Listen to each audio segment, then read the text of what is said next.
Yo, what's up, boys?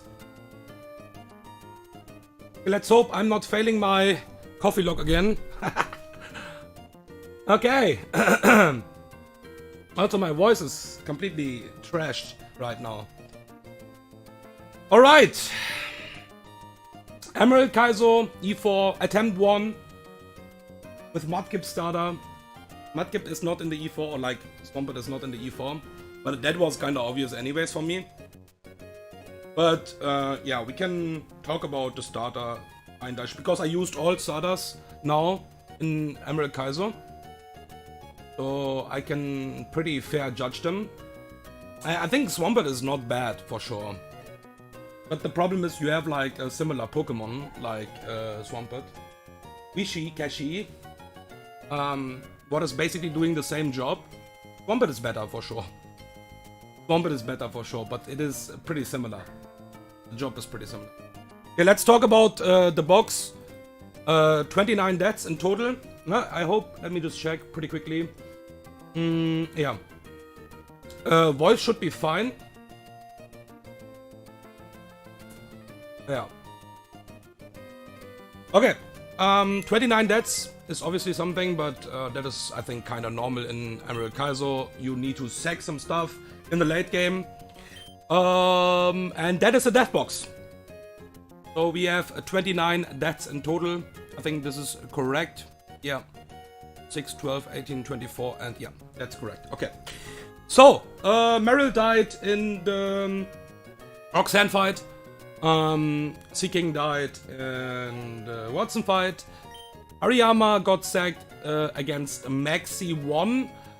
Antel died against Flannery. And Camel as well. Was pretty consistent with this, both sacks. Then we got Swallow. Pretty late Swallow.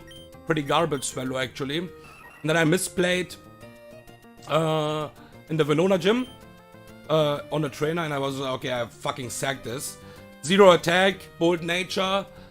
Would probably still kill some small stuff, but that is obviously not the Swallow you wanna see in EK. Yeah. Then Sudowoodo is pretty underwhelming, I think. Yo, Riptide, what's up, man? What's up? Yeah, Sudowoodo is pretty underwhelming, especially if you have other rock types. It is not doing anything, basically. Yeah, this was something special. I will show my Dusclops IVs. Probably you have missed that. Yeah. So this is... We are going into the E4 without Dusclops. And that's, yeah, I don't want to say I was unlucky because I got some really cracked mons. But obviously that is probably the most important Pokemon in the E4. And that is really bad. Yeah, Sudowoodo, like I said, it's pretty underwhelming in my opinion. Blastoise is okay. I think you can sack that in the Flannery fight. I don't even remember. That was, I think, yeah, this, Sudowoodo, Blastoise, Pidgeot, Sunflora was, and Raichu. This 5 mons died in the hideout, and Absol and Torkoal died in the Maxi 2 fight. Pretty consistent. Maxi 2 fight was consistent because I just boomed with Torkoal basically. I'm not sure where Wop died, but it looks like somewhere in the late game as well in the Ted and Liza split. Yo, Crystal, what's up, man? Yeah, true. True. I would say it's special. I'm not even mad if I lose the E4, to be honest, because I think this is really hard. First of all, attempt 1. That is also something special, I would say. And I improved every single attempt, I would say. And I can only say thanks to Sterling Silver, in my opinion, because Sterling Silver improved my Nuzlocke skills a lot. First victory with my Sceptile 2 years ago was 42 attempts. Then something like half a year ago, probably, something like that. Blaziken victory, Chicken victory, attempt 3. Where I was in attempt 2 already in the E4. So basically back-to-back E4 attempts. And now attempt 1 in the E. So this is crazy, of course. You need a run in EK, that's always something. I don't want to say it's only skill. I think it's a mix of skill. You need kinda some encounters because EK is encounter dependent. But we wanna make sure that even with the mandatory kinda Dusclops, like without Dusclops, we can win the E4. It's possible for sure, but we need a bit of luck. Then, yeah, pretty simple. Gengar, Boom against Tantalizer, same like Cloyster. Yeah, I don't even remember where Eggy died. Probably some fights between Tantalizer and Huan. Yeah, that was a Boom against Archie. Omasa died against Archie as well. Piloswine was... look at this fucking dog shit Pokemon. I mean, this is bad anyways. I didn't got my fucking Glalie because of this Pokemon. So, yeah, minimum attack anyways, timid nature. Yeah, whatever, I guess. So that died, I think, in a random trainer fight in the last gym. I think so. I'm not exactly sure, but I think so. But obviously not too many of them. Like, you will see 95, 98% of the E4s with Clops. Yeah, and usually my Clops was always a bit below average. So low attack. Attack matters a lot, actually, for ranges. But this one is special. Altaria died also in the last gym. Dugong as well, and Starmie as well. So I just sacked them to have a safe fight. And then Quillfish, Kabutops, Wailord, Shiftry. All 4 died in the Huan fight. It was a Klabushki with a triple boom, basically. And then Crobat and Jolteon died in the E4 split in the Victory Road. Pretty simple. Ah, you're... Okay, cool. Yeah, I'm not sure you saw... You saw the run, so the EK run. That's why I always talk about it as well. I think it's always kind of nice. Yeah, we had like really good mons for sure. Some cracked mons I will show you for sure. That is a Pox Scyther, by the way. We was talking about that in the Sterling Silver Discord, but I just decided to just evolve this into Scizor. This could be a E4 mon with Scizor, because this outspeeds Latios and one-shots it if you are in swarm range. Like, you need to be in swarm range, manip that kinda in some fights before, or like from the start, it depends. And yeah, this is a crazy Scyther, but I just decided to just evolve that, because Scizor is crazy in the mid-game. It was destroying the entire mid-game after I got it. Like, basically in the Venona split, the end of the Melona split, basically. The entire Tantalizer split, Scizor destroyed every fight, and that is a cracked one. So that's why I decided, it could be a mistake for sure, but yeah. That is a really, really strong one. Yeah, Scizor is cool. I like Scizor as well. And Donphan, that is always a run saver, of course. Donphan, low attack, doesn't really matter. Battle armor matters. This was a fucking awesome Pokemon. Yeah, Misty, we got it pretty early, because usually you get it later, I think Route 32 or 31. I'm not exactly sure right now. We got it in Mount Pyre, so that was already a Pokemon what we can use in the hideout. Because in the hideout you want to have a boom, like a Ghostmon, what can switch into booms. Yeah, Donphan is amazing, man. I think the problem is it matters so much if it's battle armor or not. That is the only problem. But if it's battle armor, I think actually in Sterling Silver, Quick Feet have value. So I think AJ gave Donphan value even with Quick Feet. Here it is sturdy. That is just fucking, you don't have an ability basically. That is just useless. Sturdy is just super trash, okay? But yeah, Gardevoir, that was a Gardevoir I thought about delaying that for a really long time, because it was Synchro, and then it was Trace. I couldn't knew that, basically, if it's Trace or still Synchro, because you don't see that. Because basically Ralts and Kirlia have both just Synchro, and then you don't see which ability this will be. I just delayed that, I think, until late Flannery, and then I was like, okay, this Pokemon is just too good. I need it against Blaziken in the Flannery fight. Let's just use it. And yeah, that helped me for getting some plus speed mons for sure. So, for example, Magneton. Magneton plus speed was really strong. Not sure Magneton actually was synchronized here, but yeah. Then we got Macago, that is a really strong early game Pokemon. That is a trash Pokemon. I think always I can only... Like, even with this IVs, this is a trash Pokemon, that's it. It's just bad. This was strong as fuck. I delayed that. I got it really early, Route 1 or 2. I don't even know if you can get it somewhere else. But that was max speed, and what max speed means with Badge Boost, that this was outspeeding every Pokemon in the Flannery fight. And with that you can smash, you can spam Head Smash. And I delayed the evolution till Head Smash, basically. That destroyed the entire Flannery fight, and I was still forced to sack 2 mons. So we basically can imagine how strong Flannery actually is, if you want to have a consistent fight. Late game Blaziken was pretty cool in the late game, but the problem about Blaziken is it is really IV dependent and nature dependent for the E4. So just a random wild Blaziken can't come to the E4. That's not possible. Magneton, yeah, plus speed. AC nature. That was outspeeding Gyarados, what is really good because you can just like some Bright Powder mons, some Bright Powder Gyarados you can hit with Shockwave. Amazing Pokemon for sure. Blossom was actually pretty nice because I could scale Magical Leaf. Yeah, and then now Modest Nature.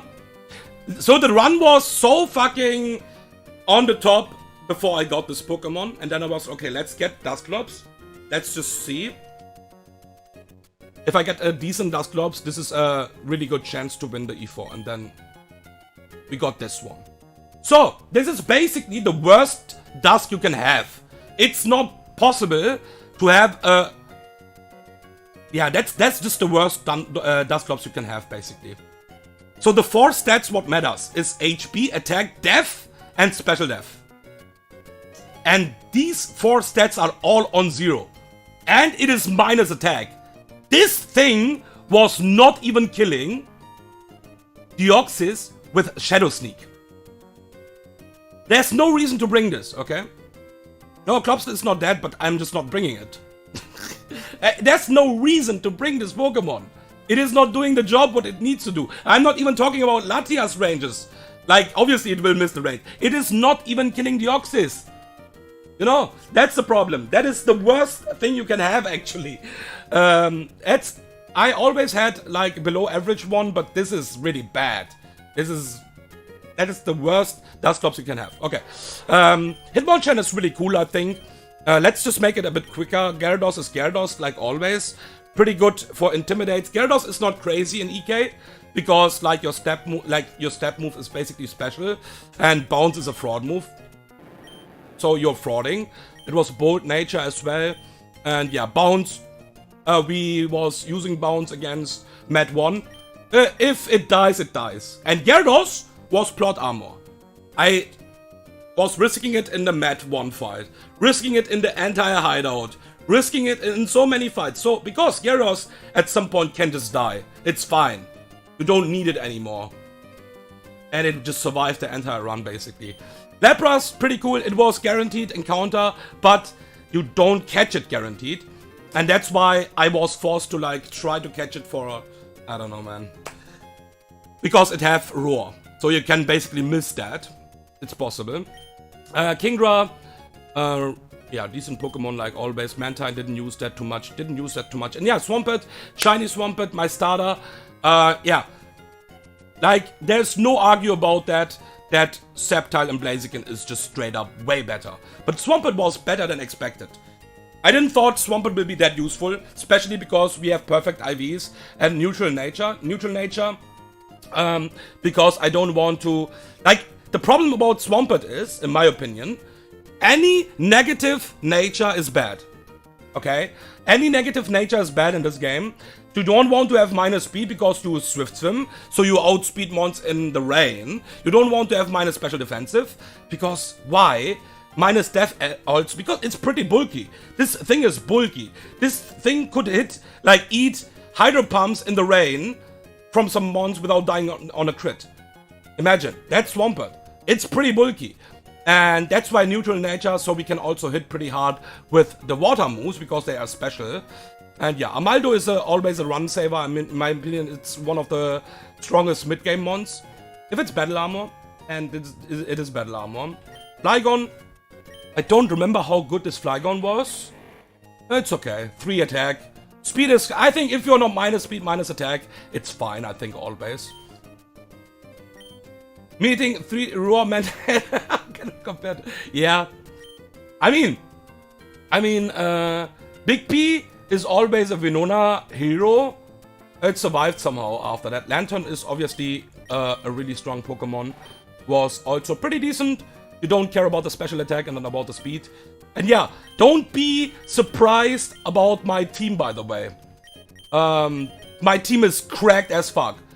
Okay? Obviously, I'm bringing the best mons what I can have for the E4. And now...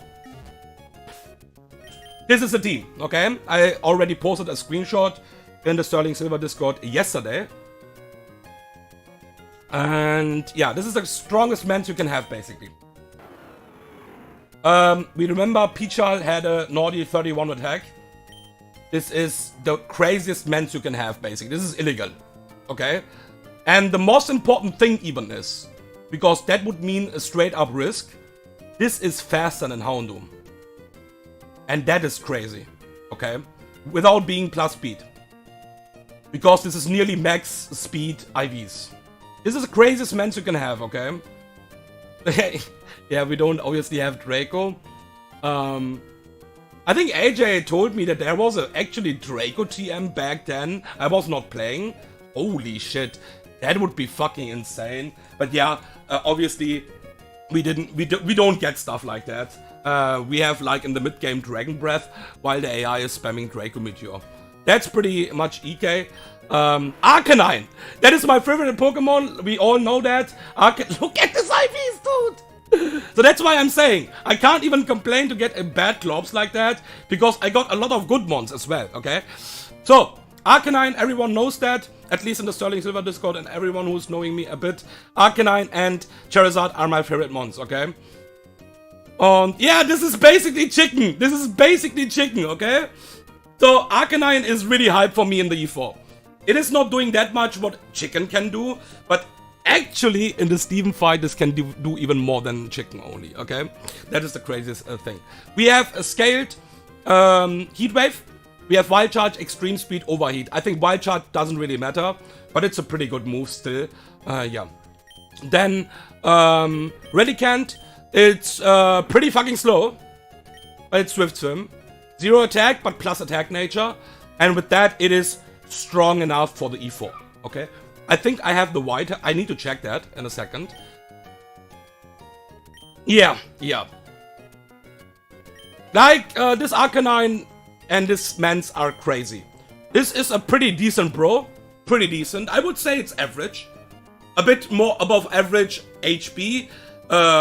Yeah, decent def and decent special def. It's average, okay? It's fine. I think everything what is not minus special defensive, minus defensive is fine for the E4. And we can live with that, okay? We can for sure live with that, and we need to live with that, because bro is really important. And then, this Pokemon, first time I'm getting that, because getting Snorlax is, I think, really rare. And that is a run saver now. Everyone who knows kinda how the E4 from EK works knows that this nature on Snorlax is fantastic, okay? So, I scaled some moves here as well because the moveset was pretty trash. We have Return, Rest, Slack Off, and Whirlwind. And we need all of them. We can also teach Shadow Ball if we want to at some point, but we will not need that. And then Ludi, also my first Ludi, by the way, in the E4. All of my other Ludis was just trash or not Swift Swim. And that is a pretty decent one, okay? I think Ludi stats matters a lot. Calm Nature means you're taking stuff pretty decently. You are still risking Ludi. You can't avoid double crits. It is like that, but yeah, Ludi stats matters. Ludi stats matters a lot. And we saw a lot of Ludis died in the EK E4. So, but yeah, Ludi is pretty good. I need Ludi for the E4. So this is a pretty cool team, I would say. But yeah, obviously we don't have a fucking Ghost Pokemon. And that is already, I think, something what is really hard, right? I hope so. I mean, I need... Okay, small spoiler. Basically, I need 4 months at least for the Steven fight. Like, I can't beat this with 3 months. I don't have a ghost Pokemon. Yo, with Clops... Like, with Clops, Slowbro, and Arcanine, I could probably 3-mon that. Yeah. But I don't have Clops. But yeah, I need more Pokemons for the Steven fight.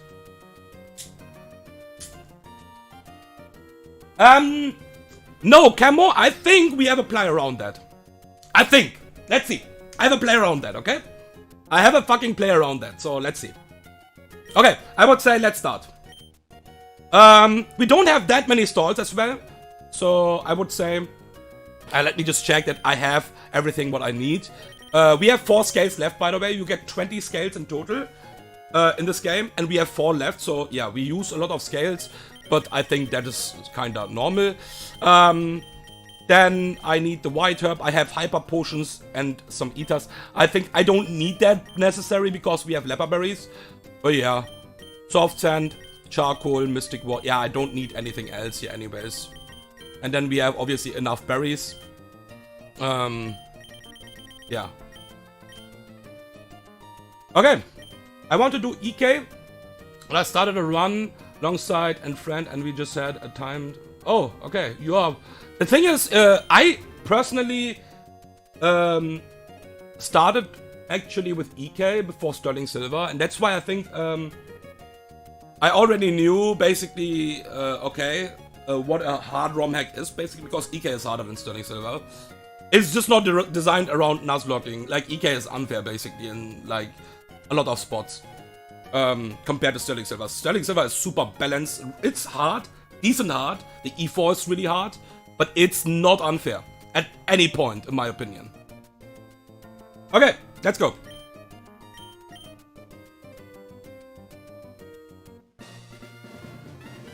I mean, winning this attempt 1 is obviously hype. I'm not mad if I lose, by the way.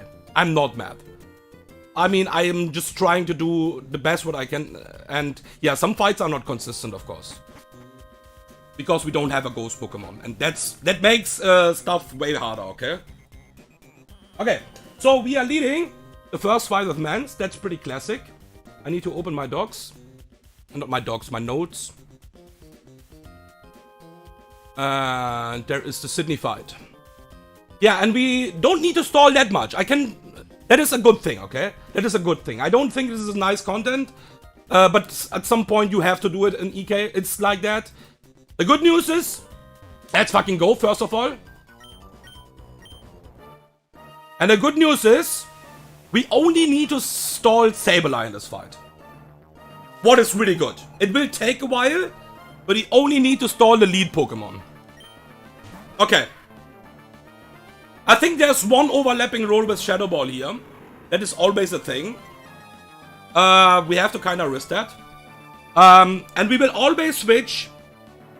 We need 3 Intimidates. And the most important thing is we need to count the Shadow Balls here. Because we can always switch. We will stall this with Bro. But we can always, if we get too many drops, go to Snorlax. Because Snorlax is immune to Shadow Ball. So I need to be careful with Shadow Balls. Nothing else I need to count, basically. And we have 24 Shadow Balls here, because we have max PP on the AI. And as well, we have also max PP. So 24 Shadow Balls, I need to keep that in mind. And on the first, HP Rock, there's one overlapping roll. So this can go Shadow Ball, will always go to Rally. We don't want to see the crit here. We don't want to see the fucking crit here.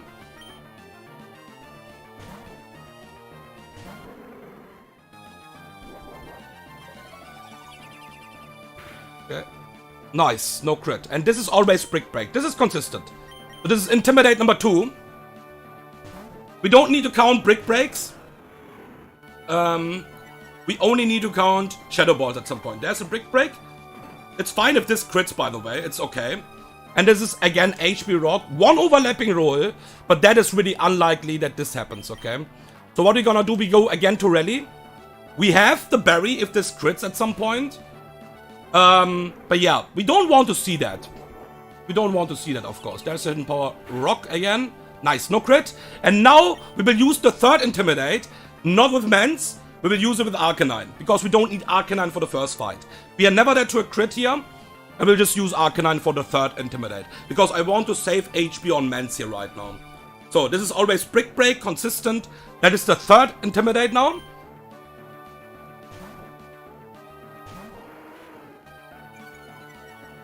Brick Break crit never kills my Arcanine, even via minus Death Nature. Okay, and this is HP Rock or Shadow Ball. There's here as well one overlapping role, but we can now hard switch to my Slowbro, because my Slowbro is pretty fine. And -3 is enough to beat this. We have faster as well. There's the HP Rock. Okay, and now we need to count the Shadow Balls. Now we need to count the Shadow Balls. That's why I'm not speeding, because that is really important. We just straight up Thunder Wave this, and yeah, use or like waste the berry. So this will be Shadow Ball number 1. There's the Shadow Ball number 1. Okay, no drop. We will slack off.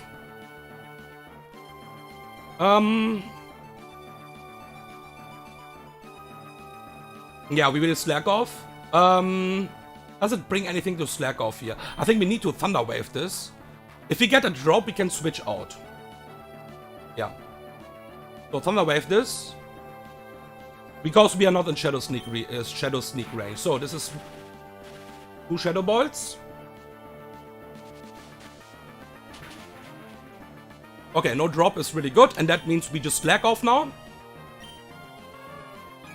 This is number 3.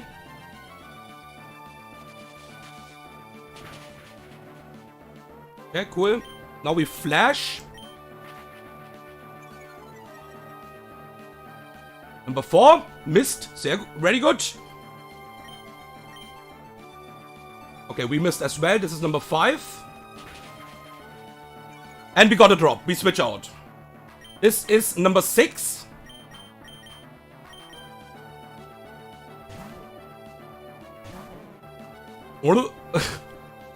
Okay. This was number 6. This will now Brick Break.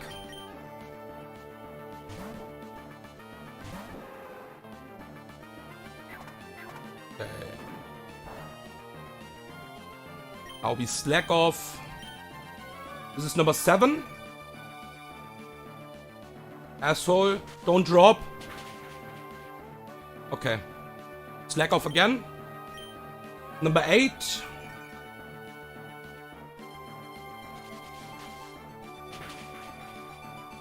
Cool. We flash, don't miss. Really good. This is number 9.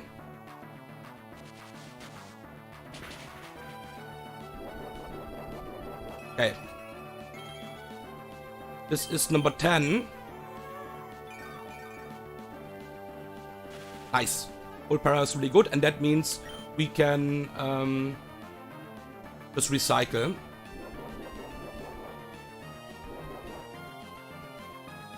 Shadow Ball miss. Okay, really good.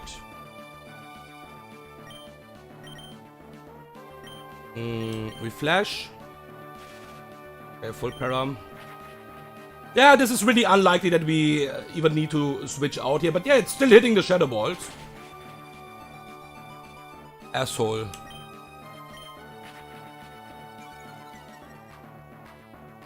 Holy shit, dude. Okay, Leperberry. Still not out of PP. 14. Okay, no drop.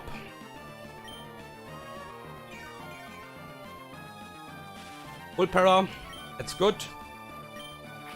Nice. It's really interesting that it's actually hitting the Shadow Balls here. But it's fine. Okay, that's fine. Nice, that is a good miss. And now we recycle.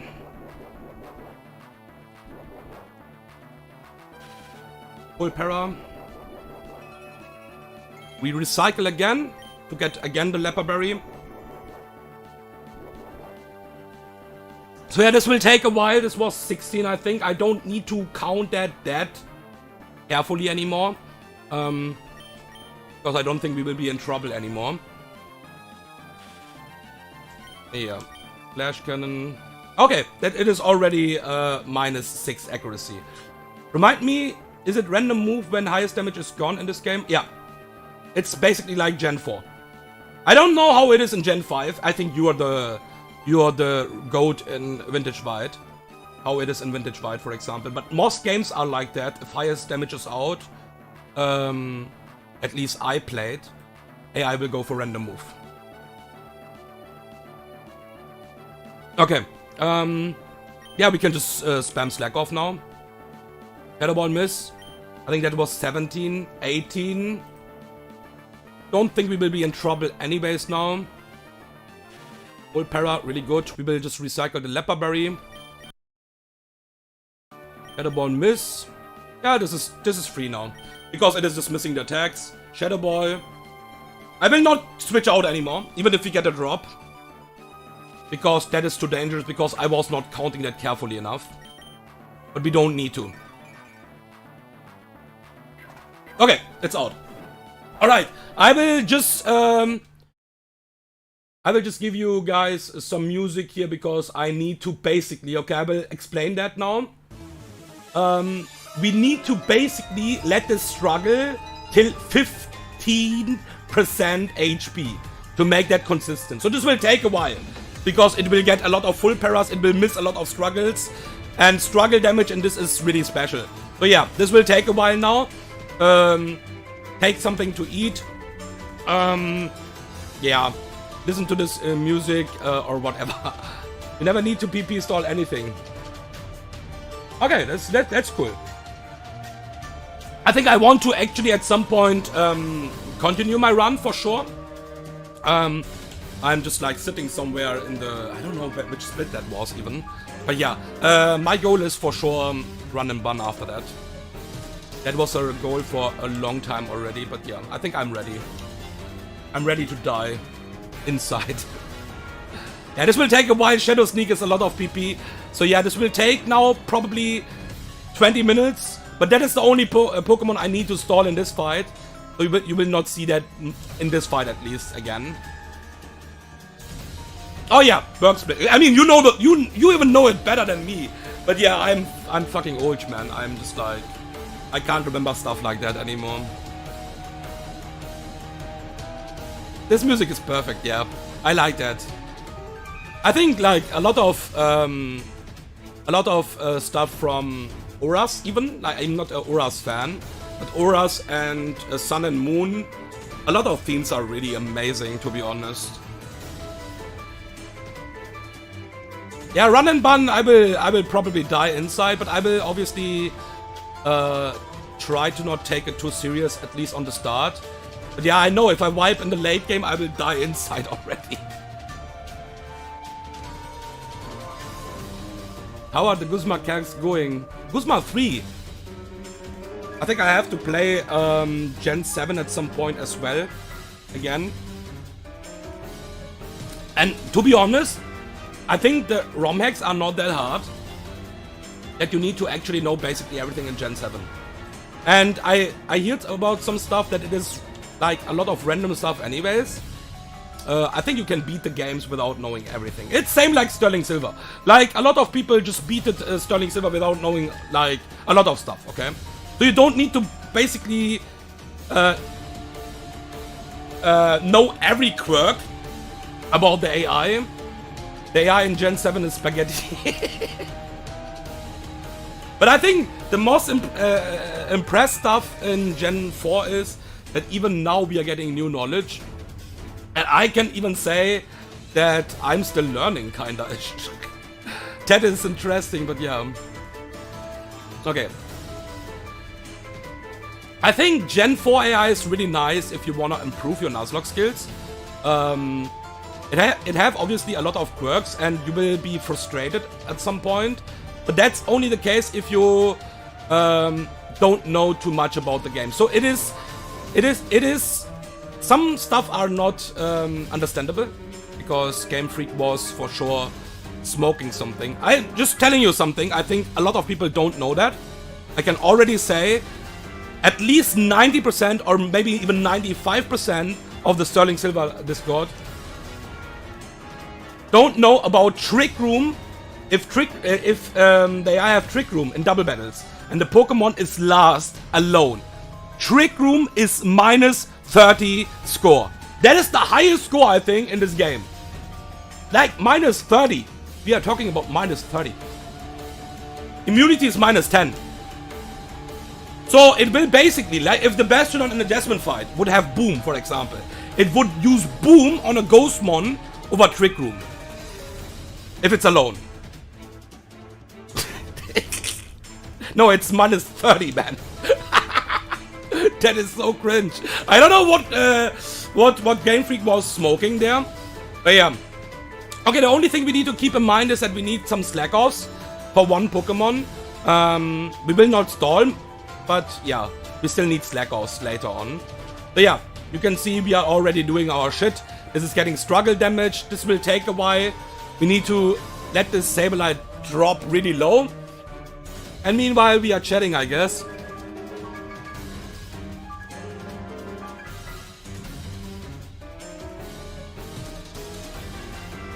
Yeah, Trick Room is really special. You need to be really careful with that.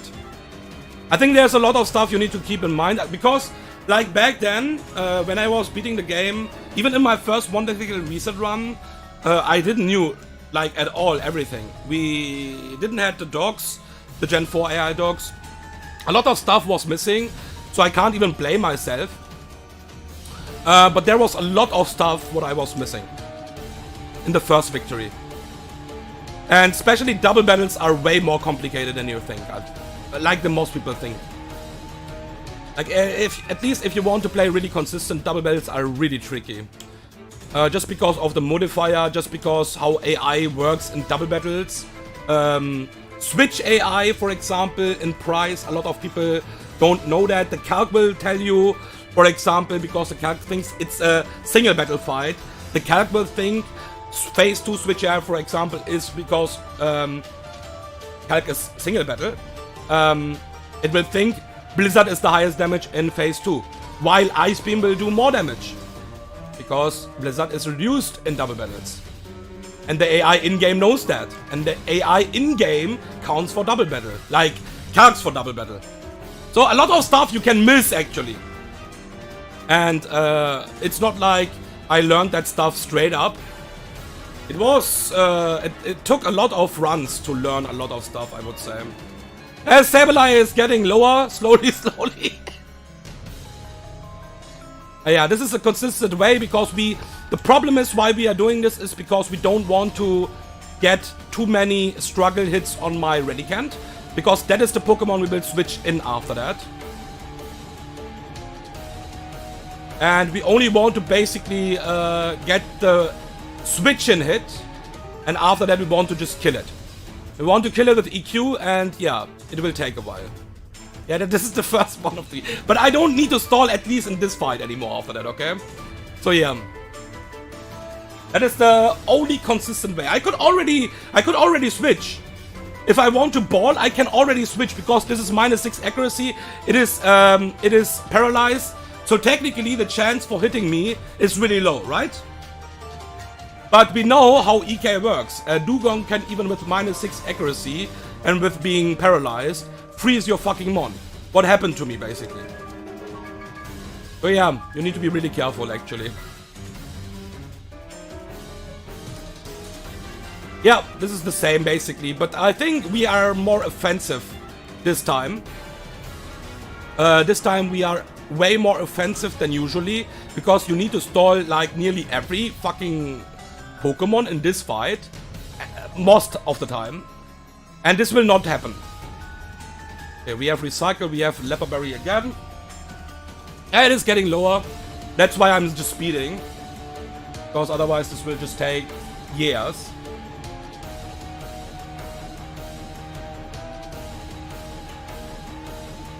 Okay. Yeah, we are getting close to 50%. We need this Sableye on 15%, I think. Let me just check that. Relicanth. Against Sableye.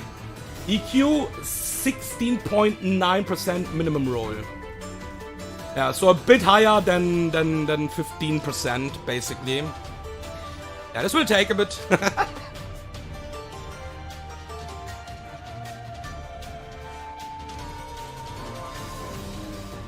Also, we didn't knew back then because, yeah, we didn't thought Jasmine, for example, that Jasmine, for example, or like any trainer, what is fighting against us in a true double battle, basically, but a single trainer, basically, is using the tech strategy.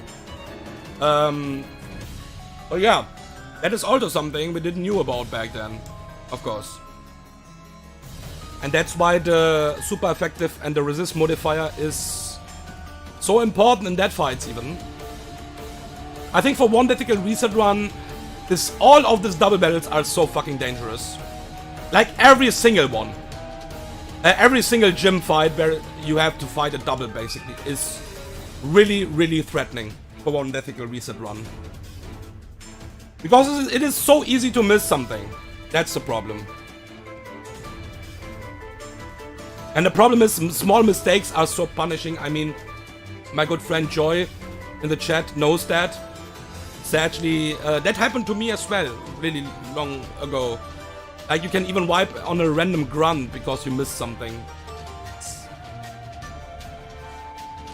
Okay, yeah, my friend was asking me how about EK one tactical reset run. I was like, what the fuck? I don't know how many people actually tried that. I know Proudy did it, and I even watched that run. That was amazing. But yeah, I even remember how fucking fraud that fight was. Like that run. Obviously, I can't even blame him. Like obviously, this is amazing to beat this game deathless. He tried. Yeah, he tried. I know that. But that was then he just realized, okay, that is just it just will take too much time and yeah, I can't even blame if you need to fraud. You need to fraud anyways in this game and in a lot of fights. Like playing around triple crit, like have fun with that actually. Yeah, that was so cool, man. I remember that. We can be happy that AI is not seeing max rolls in this game. But it is also something I need to always keep in mind because I'm playing so much Gen 4 as well. And yeah, there are some different stuff for sure. He tried. Okay. Oh, I remember the mobile dead. I remember that. The mobile who was faster in the Victory Road, right? Was that Victory Road? Not sure it was Victory Road, but it was really late. It was not Victory Road, I think, but it was late. I remember that. And he was showing the gag, and I was like, bro, you're slower. Don't do it. Ah, Gym 6. Okay, yeah. Okay, we're getting closer, boys. We're getting pretty close right now. So I think after that, this first Sydney is pretty done. I also want to be basically full life with Slowbro when I switch out. We can check out the HP by the way pretty quickly. Yeah, this is not enough. I need to do it more. Sorry. I know this is not fun, but I can't do anything about that. I need to play that riskless. And even that is not riskless because technically on the first switch it can technically hit me, throw para and -6 accuracy and crit my Relicanth, and that is not nice. It will, I think, not matter at this point because we could dodge the first crits already. But yeah, it would not be nice at least because we wanna avoid the crunch on the switch-in. That's the most important thing. Stop missing your moves. I mean, it's my fault why it is missing the moves, but I need to do that. Come on, hit me. Hit me! Okay. It's already in red.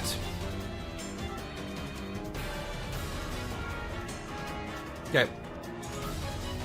I need some slack offs, like I said, for later on, but I will not stall anymore in this fight. Oh, okay, this is looking really good. Let's check. Do we have a Leper Berry? We don't have. So, recycle. This is looking really good. We have the Leperberry back. And now we check again. This is pretty close to enough. I would say 1 or 2 more struggles. And then we are Gucci. Yeah. Yeah. Okay. Okay.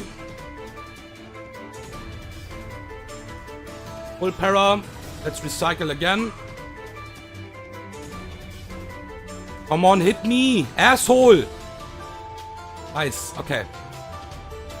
Let's check if we have the berry. We have the berry. Now we can switch. That is enough. We'll go to rally here now. And we can stop the music. And we go without speed again. Okay. So we switch to rally. I also need to use EQ here because I don't want to trigger switch AI. Nice, full para. That was the most obvious thing, that it will not even touch us. But yeah, we will use EQ now. Kill this Sableye. Longest stall of my life. Holy shit. Okay. And because it is Gen 3, it is switching in Houndoom because that is the worst typing matchup. And with a super effective move, HP Grass. Okay. And we are obviously not in crunch range. I want to avoid that. The funny thing is my Mans can even live a crunch crit here. We'll switch to Mans on HP Grass. And yeah, I already spoiled that on the start, that my Mans is faster than this Houndoom. So this Mans, this matchup is really, yeah, risky usually.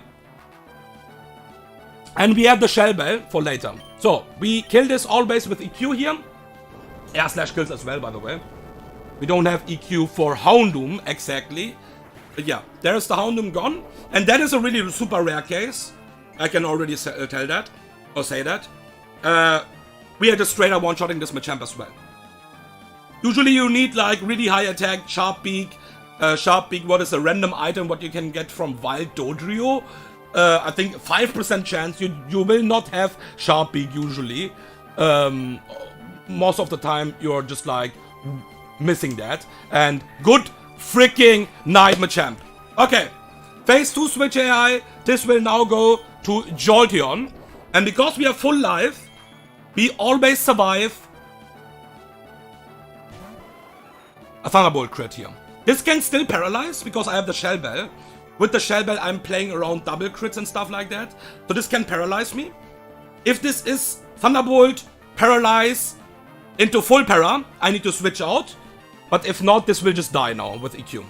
And we don't care about random move from Alakazam, because Alakazam is the next incoming Pokemon. So, let's see if this is a full para. Otherwise, this is RIP. Good freaking night! Okay! Amazing! This is only Psychic range. I think we would get out of range anyways, most of the time. With Shell Bell. Like random moves. So this is only Psychic. We will pivot one time to Slowbro. On the Psychic here. And we are doing that because we want to avoid the special defense drop, crit into Psychic crit. So we go to Slowbro. On the Psychic. Slowbro is pretty fine. On Psychic, of course, we are pretty healthy still. And even if this would be drop, it's fine. Now we go to Snorlax on the Guaranteed Thunder Punch.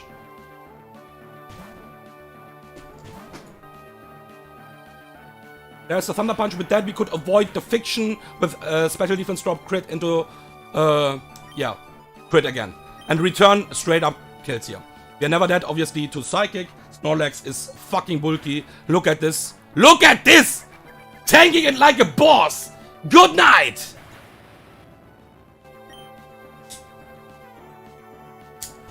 And there's a Tauros. Now I need to just check one thing. How much HP I have my Relicanth left? Because I would like to have one pivot here to Relicanth, because this is double edge.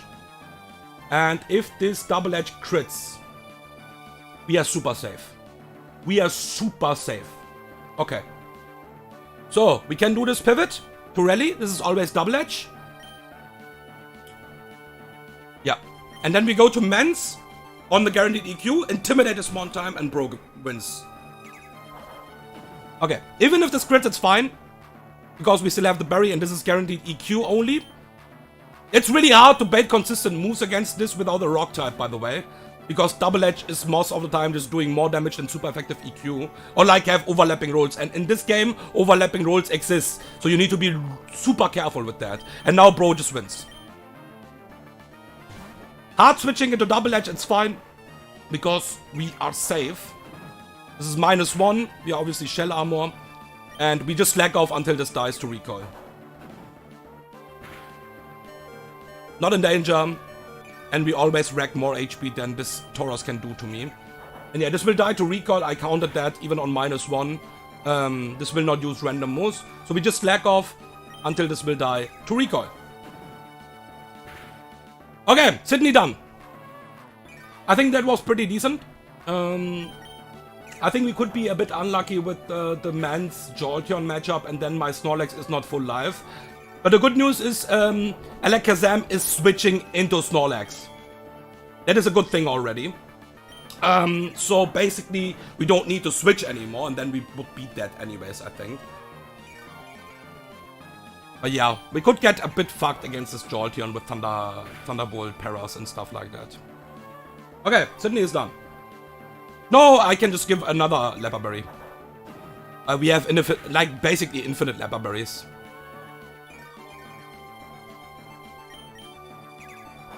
I think in Sterling Silver we only get one, right?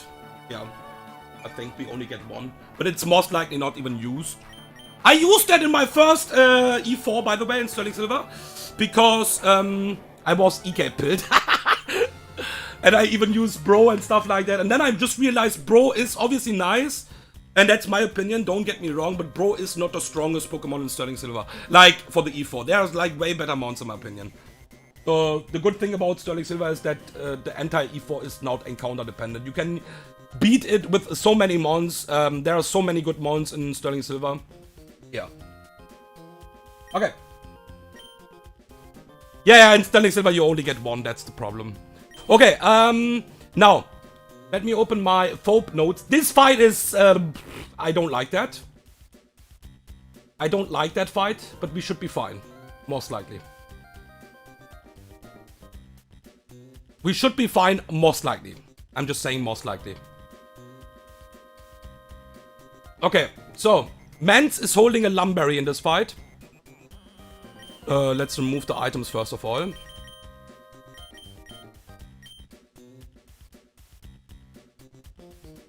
Did I have Skarmory in my first one? I know it was Ghostless. My memory is so bad. Yeah, that was triple Shell Armor then. Yeah, probably. Yeah, because Bro was obviously Shell Armor. And Camel as well, yeah. That was the craziest Camel as well. That's as well the only Camel in E4 right now. But I think you need a really good one. Connor tried to bring a Camel, but he miscounted. That was unlucky, man. That was typical Connor. There we saw how good Connor can actually play, like, without having any experience in draft race or like streaming at all, and he is actually popping off in the draft races, right? So is he actually playing it pretty decently on stream?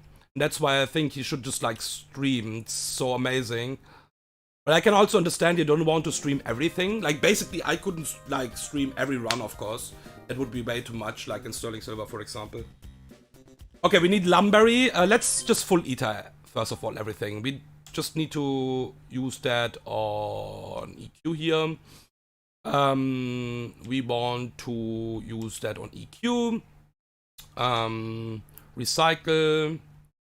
Slack off. Thunder Wave. Flash, return, and you don't need anything. Okay, so, yeah, Lumberry. This fight is tricky, because we don't have a ghost Pokemon, and this fucking Sableye and Dusclops are different. They are a fucking pain in the ass, okay?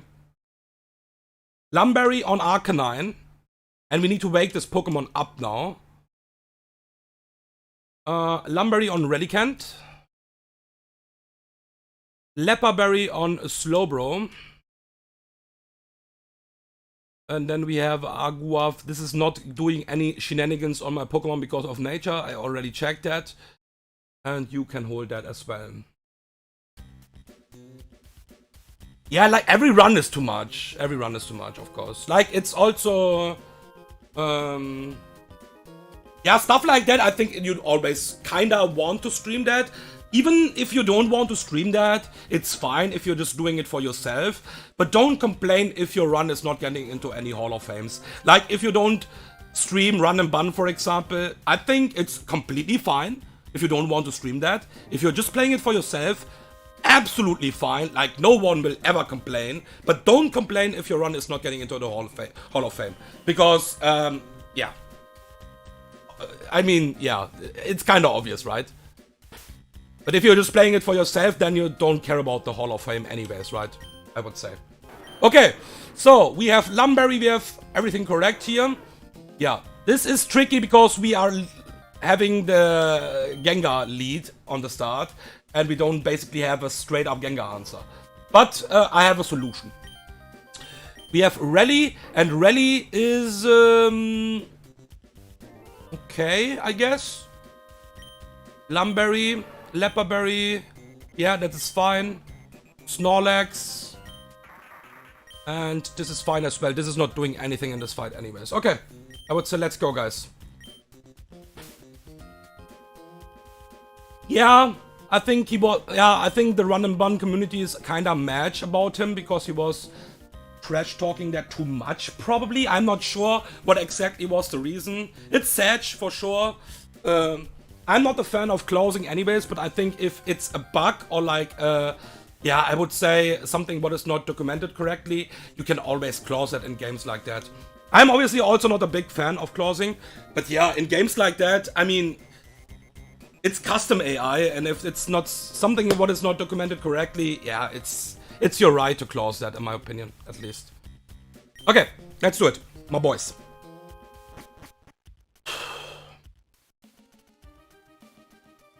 Yeah, that's what I mean. Like, if it's because of the AI dog, it's completely fair to close that. I didn't saw the entire run, so that's why I'm not judging anything. It's obviously the craziest attempt one you can ever imagine. But yeah, I think it's your right to close. Even I'm not the biggest fan of closing, but it's completely your, and I would also do that in Run and Bun. So yeah. Okay. So, this Gengar lead, I already told you guys, we don't have a consistent answer for that. We are never dead to a crit on the start, and we are slower. So this is already not the nicest thing, but yeah. Let's go. Usually you'll use Clops, and this Gengar can't use Destiny Bond turn 1. That's the most important thing, okay? We all believe in that. I never saw that. If this will Destiny Bond turn 1, and we crit kill this, I will cry. But I don't have another option here. So we are holding the Lumberry for the Hypnose here, because we are slower, and we will always use Heat Wave. There's the straight up Thunderbolt, okay. That's fine for me, I think. We are holding the Lumberry for the Paralyze or Hypnose. It's completely fine. We will always use the Heat Wave here. Don't even think crit kill is that bad if this would happen. And now this will spam Destiny Bond. Most likely. It can Hypnose as well. We will go to Snorlax here. We'll just go to Snorlax here. I need to be careful that my Snorlax is healthy, because I need Snorlax for Gardevoir as well. There's a Destiny Bond. Fuck off, bro. Fuck off. Just fuck off. Not with me. We will Whirlwind this Gengar away. It's fine. That's completely okay for me. That is completely okay. We will just spam Whirlwind until we are awake. This will probably just Destiny Bond. I'm not sure. Oh, turn 1, wake up! Okay. Oh, shit! We are getting a demon in straight up. Okay. Okay. Yeah. That is... Actually, every Pokemon was fine to Whirlwind here, basically. Yeah. So, now, let me open my fucking phobe notes. This Pokemon is a fucking asshole, okay? We have... I can use Arcanine for... Can I use Arcanine for 1 Brick Break pivot? Because I got damage already. Give me 1 second, please. That's really important. And also the thing is, if I get a crit here... This will double team most likely here anyways. But, yeah, this is double team, by the way. That is the annoyingest thing. Like, I don't know why it is cooked like that. And that's why, like, Emerald Kaizo, what is modified from someone. I'm not even sure who did that. His moves are removed. Like, how can you give this monster double team, man? Like, seriously. Okay. So, yeah, we are actually not dead to a Brick Break crit. But we are baiting Brick Break straight up again. So, it doesn't really make sense. So, we will go now to my mans. We need to count Brick Breaks and Shadow Balls here. I need to be a bit careful with that. That's why I will not speed. And this will double team most likely anyways, okay? So, we'll go to mans.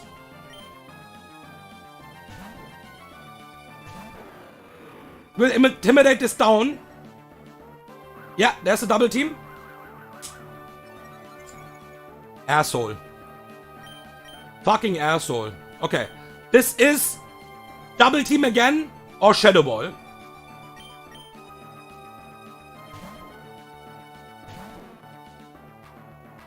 Double team? It's fine. We are just just going for the intimidates for free here right now. That's really good. I don't care about the double team because I will let this struggle anyways. And we have Aerial Ace for this Sableye here. Double team again. Completely fine. Okay, we just need to count the Shadow Balls and the Brick Breaks. That's really important. This is always Shadow Ball or again double team because it is just super retarded. There's the Shadow Ball. This was Shadow Ball number 1. And Brick Break have 15 PP. So we can switch to mans even if this crits. It's okay.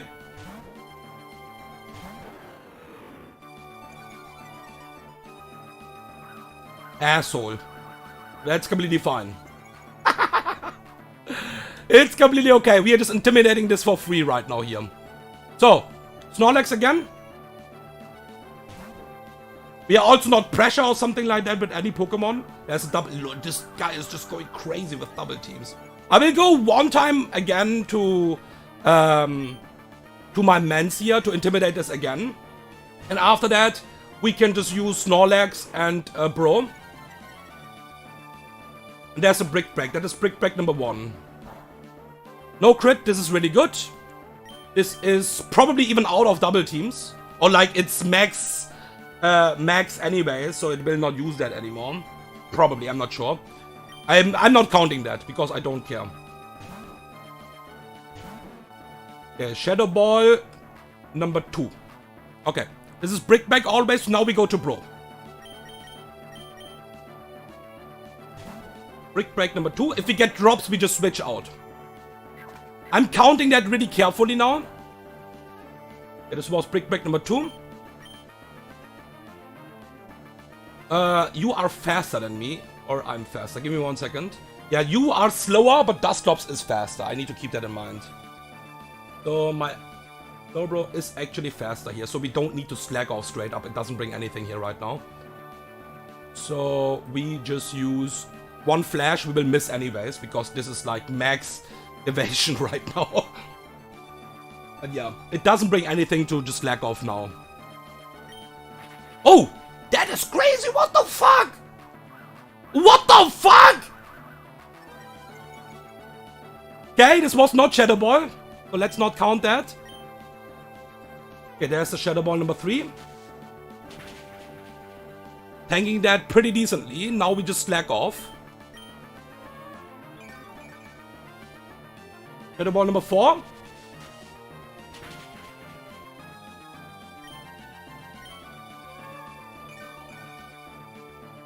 Shadow Ball number 5.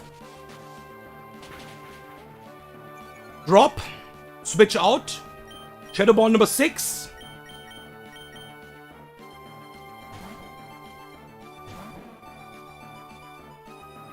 Okay, this is Brick Break always. I think it will not use Double Team anymore, so let's wait if this is Brick Break.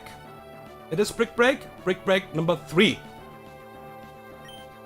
Slack off. Shadow Ball number 7.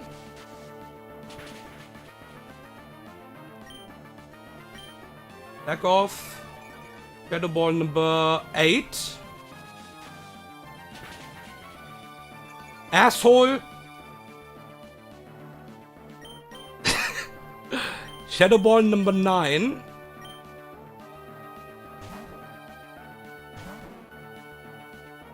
Yeah, number 9. Brick Break number 4, I guess.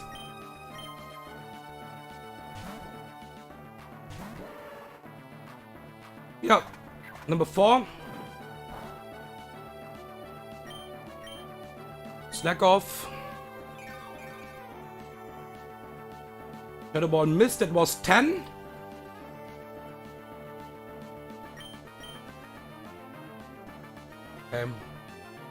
Can try to hit the Thunder Wave here. Wow. Wow! Fucking fraud. Shadow Ball number 11. Asshole! Number 12.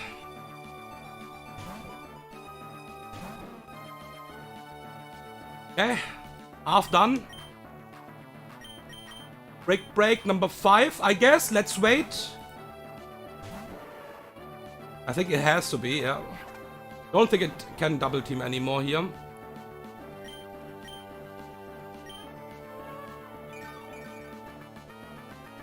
Shadow Ball number 13. Okay. Let's try to Thunder Wave this again. Oh my goodness, dude. 14. How we are hitting this moves? No guard slow, bro. This is crazy.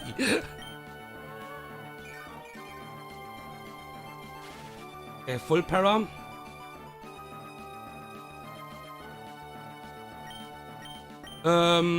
We have the Leper Berry still, right? Yeah. Okay, miss is fine. Wow. It's crazy, dude. Okay. Recycle.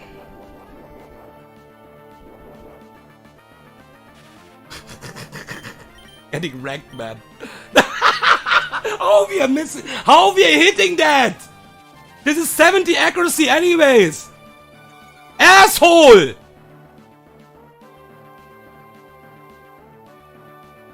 Okay. I think I've miscounted already, so I need to be a bit careful, but I can switch now, for sure. Like, there's no problem. Yeah. Okay, I think we are on 16 right now. So I probably don't want to switch that much anymore.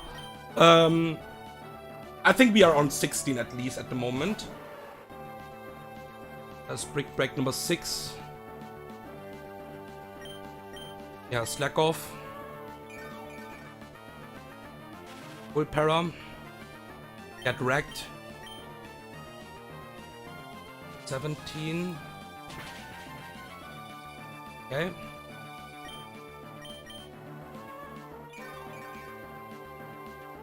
$18.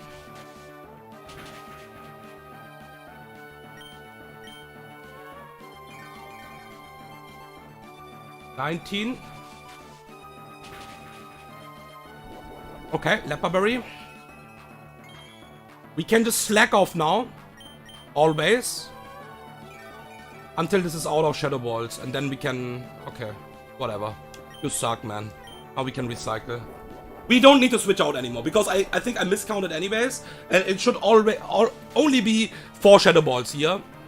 So we don't need to switch out anymore. Because we are faster, basically. And even if this drops 1 or 2 times, it's okay. Asshole.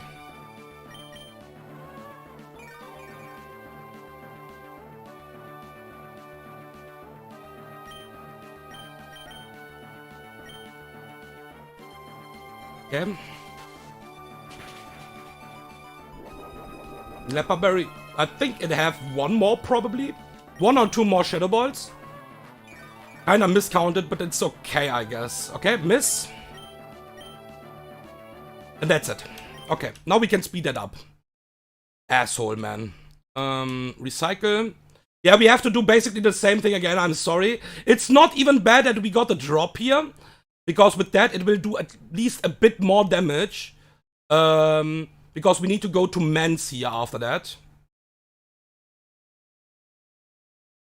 Yeah, we have to do the same thing again. I will just continue the music from Loser. I think that's fine. Yeah, sorry. We have to stall this completely out now. And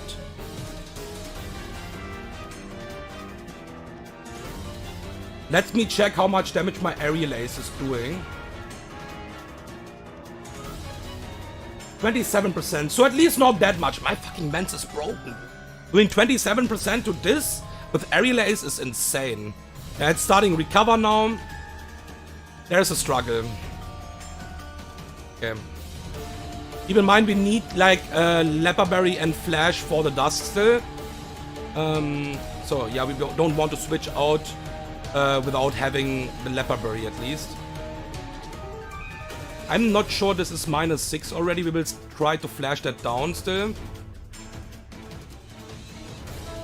Because this is obviously not doing anything to me right now.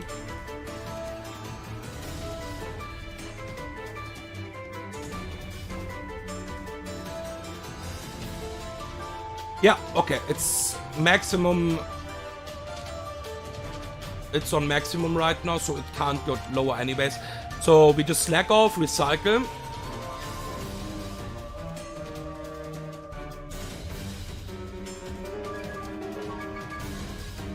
Casual bro plays. Okay, if we kill this with Mens, this should be Gengar, and the good news is because of the damage already, what we gave this Gengar. Because Gengar sees a kill on my Mens, but we are faster. And we kill this with Air Slash after the Heat Wave damage. I will check that double, of course, but yeah. So that's why we could play around this Gengar, what is really nice, of course.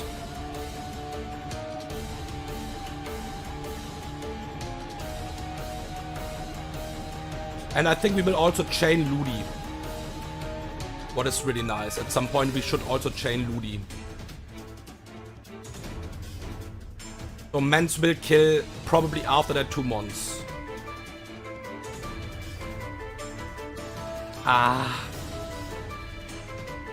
Would like to not see the crit on the switch-in on my Mens, of course. We are not in danger, but I don't want to see that. So 27%, we need to keep that in mind.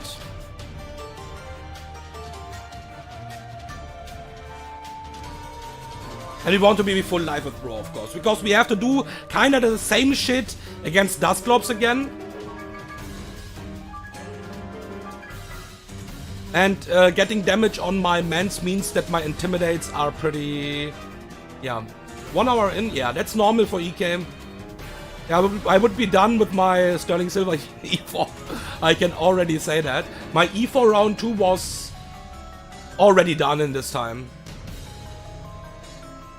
Yeah, you need to stall too much, basically. I mean, you can hardball if you want. I don't think I will ever do that because I'm not a player like that.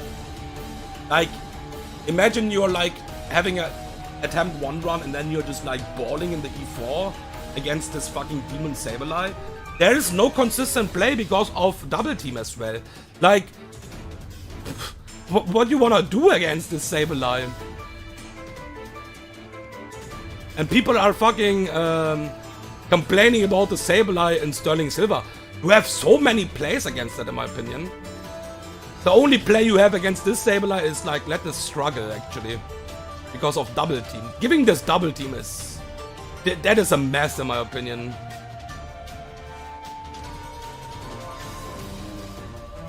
Okay, it is getting lower. Need to make sure that we have the Leperberry before we switch out.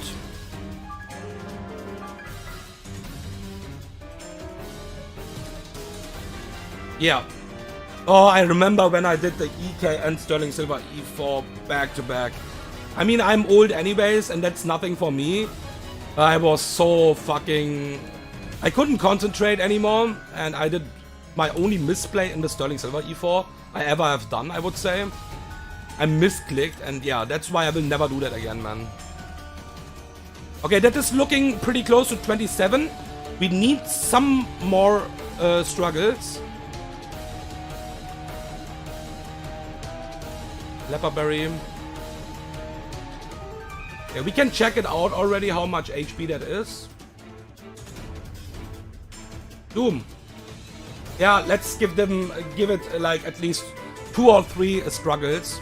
Then we should be safe.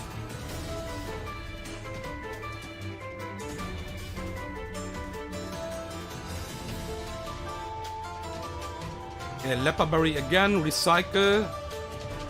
Okay, that is looking enough. We have the Leperberry, we have Flash, we have... Okay, let's check it out. Yeah, this is enough.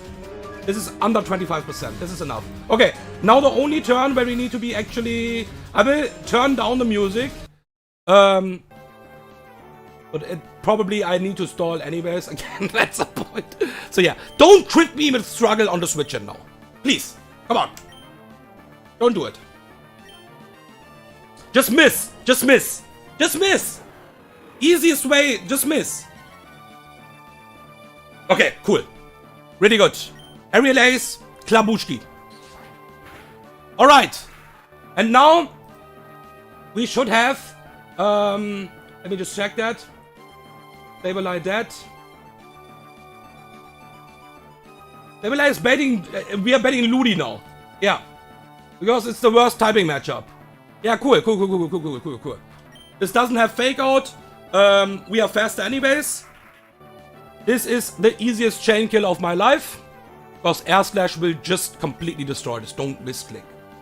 Yeah, Aerial Ace is obviously not enough. Air Slash. Klabushki. Okay. And now we should see Gengar here. Yeah. Let me check that now. Yeah, this is way than it. We are exactly 1 point faster, by the way. And Air Slash is an overkill at this point. Okay. What do we bait after that, dude? Because the... give me 1 second. So, Ludi is dead. This is Dusclops, right? This is Dusclops. I mean, that is not bad if we get the demon out of the way anyways. So let's kill this with Air Slash. We are faster. And then we get Dusclops in. Right? Yeah. Amazing. Okay, and now we can do the stall again. Yes! Yay! I have so much fun with that. Cool. That is basically the same moveset like the Sableye. Asshole. This is Brick Break, Shadow Ball, Recover, Double Team. Cool. Nice. Good moveset. Really good design. Oh, man. Okay. Now we need to count again. Shadow Ball and Brick Break. I'm sorry, guys. I can only apologize. This will only use Shadow Ball on my Mens. And Brick Break always... No, this is not even Recover. Sorry, this is Rest. This is even more annoying. This is Rest. Asshole.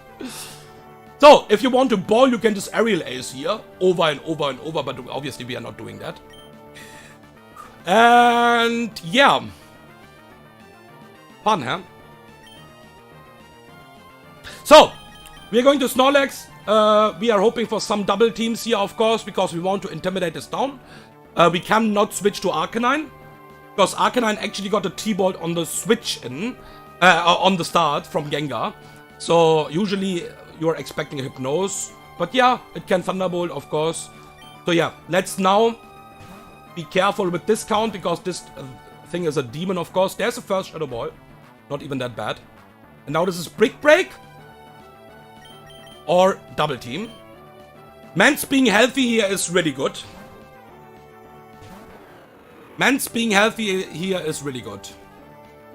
There's the first double team. We don't count the double teams, but we need to be careful with the Shadow Balls, at least till a point. So, Snorlax again.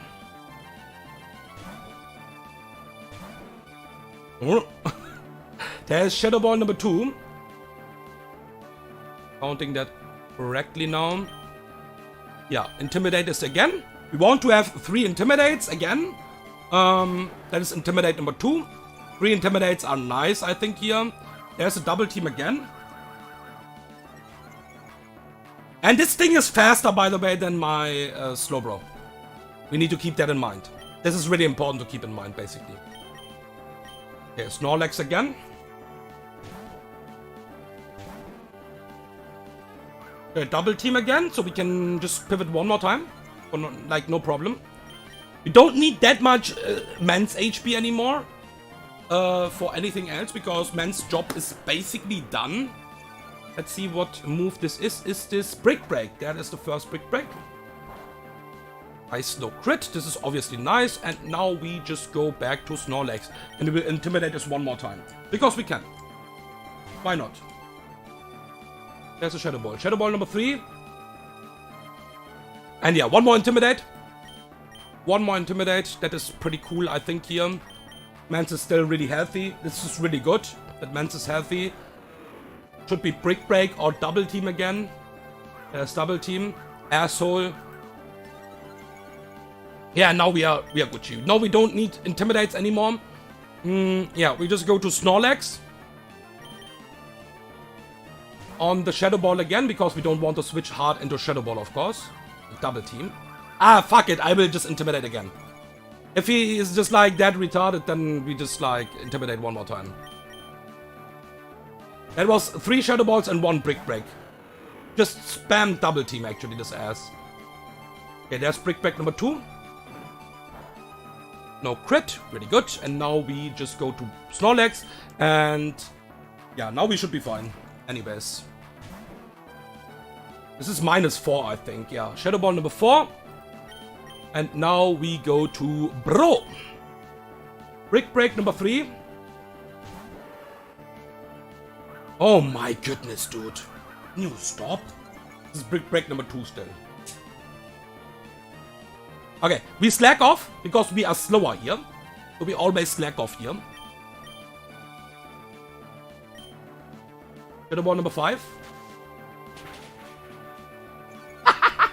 Asshole! That damage is funny, but that drop is obviously something I don't want to see here.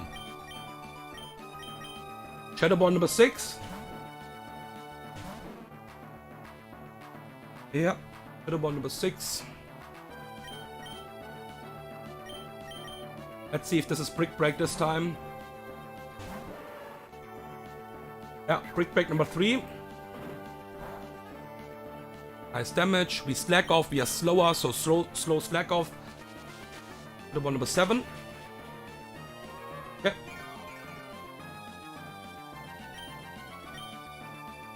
Shadow Ball number 8. Asshole. We will stay in for now. Shadow Ball number 9. Asshole! These drops are insane! Shadow Ball number 10. Still doing nothing. Shadow Ball number 11.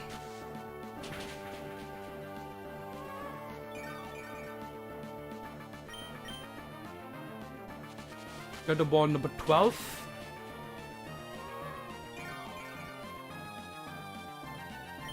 Yeah, we have still slack off. We'll go now to Snorlax to reset the drops. On number 13.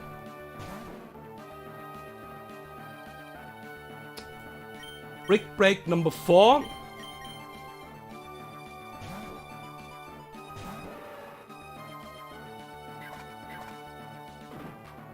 Because we want to recycle at some point. Number 14. Yes.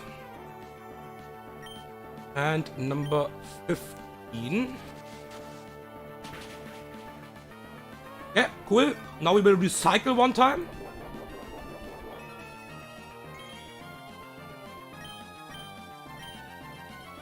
$16. Cool. No drop. Most likely we don't need to switch out anymore. But yeah, we still keep Shadow Balls on track here. 17. Yeah, it's cool. 18.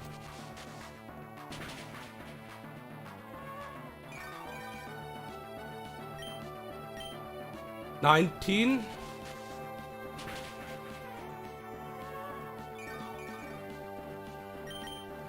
20.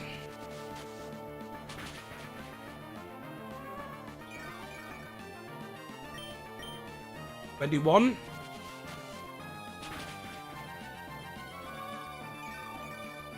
'Ha! Can't you drop anymore? Ass! You're bad! 22. Where are your drops? 23. We don't even fucking care about the drop anymore. And that should be the last one. We will not switch out anyways now. It should only have Brick Break left. So, we will confirm that now with the slack off. Yep. So it is out. Now we just do casual things. Oh god. Okay.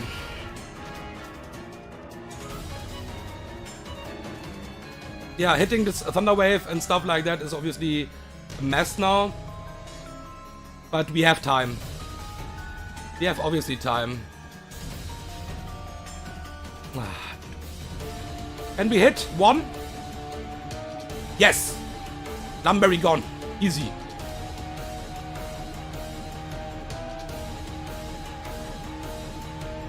It's spamming rest now. Okay, cool. It's paralyzed at least already. Red AI makes consistent strats hard to come by. Yeah, the problem is Radical Red's AI is really similar to Run and Bun, but because of the clever switch AI, like the AI is switching mid-turn, and it's not consistent, and that's also good. Because if this would be consistent, if the AI would always switch, because like if you play competitive, a player will switch out to a Mon what is having a good matchup against your Pokemon, right? So if you want to make a game like that, that's really bad because you can abuse that. You know exactly it will always switch, for example, on a grass move to Crobat. You know that because if it's programmed like that, you will know that. And if this is 100% consistent, that it will always switch, you can abuse that. And that's why it is only, I think, 50-50. AI can switch, but doesn't need to switch. So you can't predict and say, okay, I will just Thunderbolt the incoming Pokemon, for example. That's not possible. So, yeah. It's 80-20. For me, it was not looking like 80-20, to be honest. Because Emerald Imperium have the same AI basically. But yeah, can be like that. It's fine.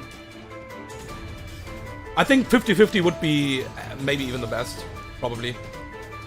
Like if I would design that, because like I said, it's you can abuse that. It's abusable. That's the problem. Because you're still playing against AI and not against a real player, right?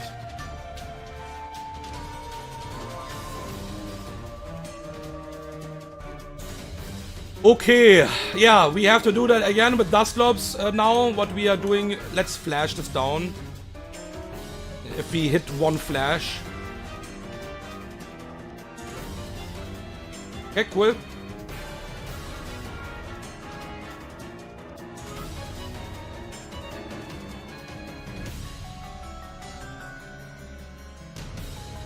I didn't stall that much, to be honest.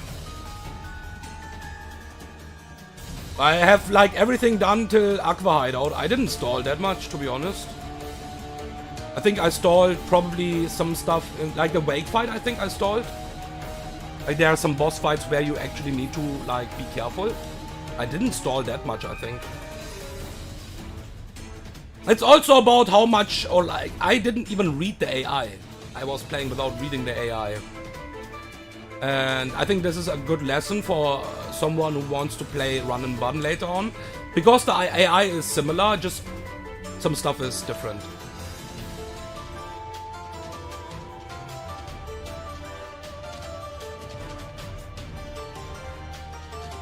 And it's not a problem, of course, to stall, but I will always skip the stall if there is a different option.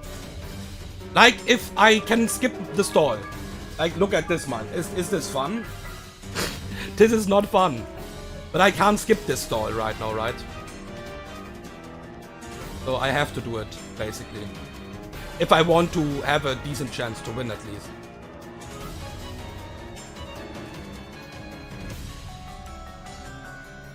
Yeah, how much damage actually I'm doing against this? Also, the question is, do I want to let this struggle on my bro? Is this even good?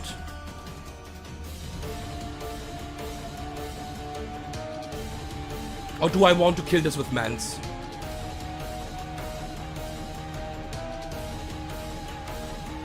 Because I need to think about the next bait. We have Gardevoir and Crobat still in the bag. I think if I go Relicanth, I'm baiting Crobat, right? Oh, this is so good, man. This is so fucking good. Yeah, we will kill this with Relicanth. Because then we don't need to hard switch and we can shit on this Crobat. How much damage I'm doing with... Oh my goodness, not that much. I can AP. 20%. Okay, we have to stall this till 20%. No, I cannot do this. I'm stupid. This is double. This is... No, I cannot do this. I have to kill this with Mance, I think. I don't need Bro after that anymore. So I can kill this with Mance. Then it is Crobat. Right. Yeah, Crobat phase 2 switch AI. I can go to Bro. And slack off until this will use Hypnose on me. And then we go to Relicanth. Yeah, that is the plan. Okay, so Mance is doing...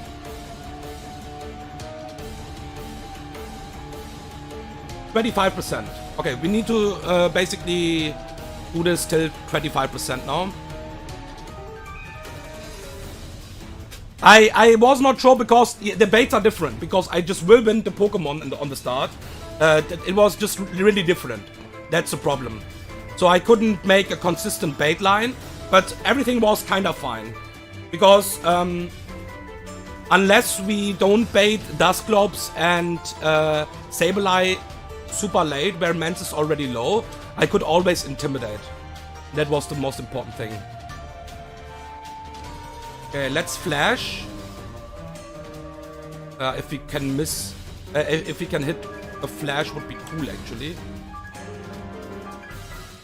And yeah, we don't need Bro after that much more. So, yeah, okay, it is max already. So let's recycle and just slack off now. Yeah, this will change. This will change because the next fights are more aggressive. But also, yeah, threatening. Kinda-ish. At the moment I'm pretty chill, but I will get really nervous in the Glacier fight already. Let's see.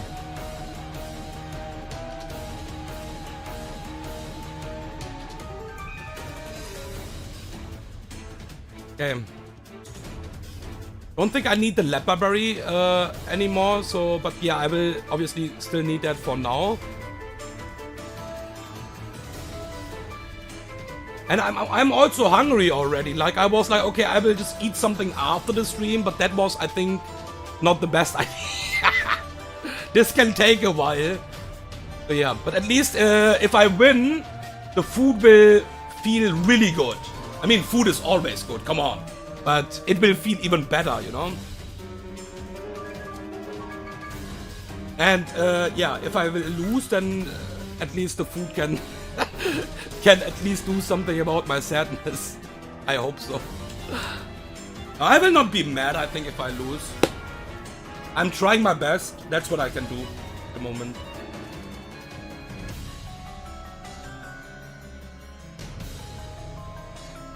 Okay. Cycle again. Yeah, 25%, so this will take a while again. Yeah, Radical Red I never played, actually, myself. I played Emerald Empyrean, and I know it's the same AI. I'm somewhere in the Aqua hideout, I think against Matt. No, against Archie, I think. I think in Emerald Imperium it is against Archie, actually. The fights are a bit changed. Yeah, I need to continue that at some point. I have so many runs going that, yeah. I have also... whatchamacallit, I have forgotten the name, holy shit. The ROM hack from Riptide. It was Rigorous Red, right? Yeah, I think. Bro, I'm so fucking old, man. And I have 2 runs, basically. There, attempt 1 as well. Yeah, you need motivations. But I think my next goal is actually, because I think I want to actually beat that game at some point, and I cannot stall this longer and longer, and I want to do run and bun after that. And this will take a while. I will probably do meanwhile a Sterling Silver run anyways, because Sterling Silver will be really chill compared to that. But it will be something like, yeah, holidays for me. Just to calm down, you know. Just do a casual Sterling Silver run meanwhile.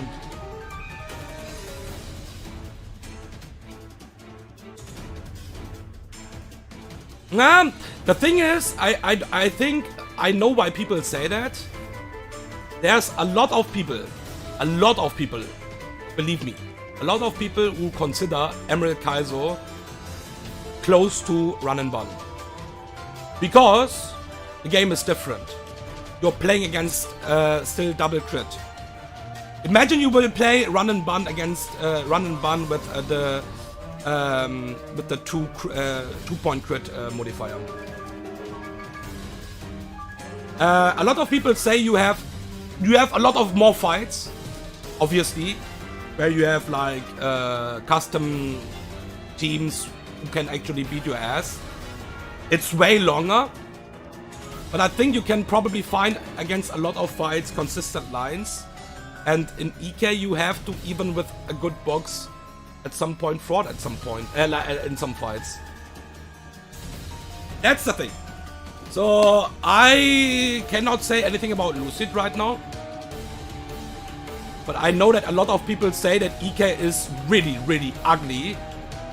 And I can agree with that. And I would say... people underestimate EK for sure. Yeah, for the mentality, I agree, totally. But the lose rate in EK, yeah, that's the thing. Because it's also longer. I mean, EK is already really long, right? EK is already really long. Let's compare that to Sterling Silver. It's so long. But yeah, because you have so many fights in run and bun. It is just way longer than EK even. Like the hideout is level 80, something like that, where actually the hideout here in EK is 65, like you start with 65. Imagine, man. Yeah, I know that N say that as well. He would rather, like, he would rather play run and bun instead of EK. Because, yeah, in EK you have a lot of stuff. Like, yeah, raw crit dodge against Latios. You have a good box, you have a good team. Have fun with finding an answer against Latios. We have an answer, thankfully. But yeah, using WOP against Latios, don't tell me this is consistent. Like, come on. Come on. This is not consistent, okay? I don't know how many... I know that the game is hard. I know that run and bun is really hard. Because you have so many fights. But I'm not remembering that many E4s where like people need to dodge raw crits straight up in the E4 against some members. Like straight up raw crits. Raw crit or wipe. I mean, there will be situations in the game for sure. But like straight up in the E4, like raw crit and the game is, like the E4 is done. That's, yeah, something. Yeah, I think it's also about pace, right? Like for me, Sterling Silver is also really, like for you, for example, Vintage White is really short. For me, it is like that in Sterling Silver because I think it also matters how much experience you have in that game. I can, if I actually like throw away my real life and don't do anything meanwhile, I can just do it in 2 days. Because I have done that in 2.5 days already. And that was with sleeping, with eating, with shitting. So it was not like, okay, just commit completely to the game, okay? Also the problem is I can't do that anymore. I can't stay up for 2 days. I will just die, actually. That's something I can't do anymore. I'm too old for that.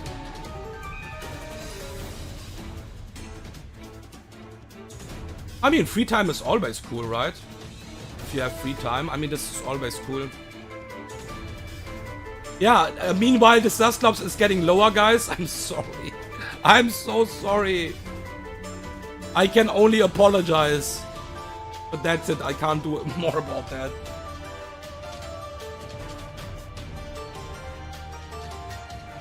But at least we can talk about other stuff meanwhile. Because obviously I don't need to focus on that stall anymore. It's just like click recycle until we are out of Slackers. Like slack off until we are out of Slackers. And yeah, 27%.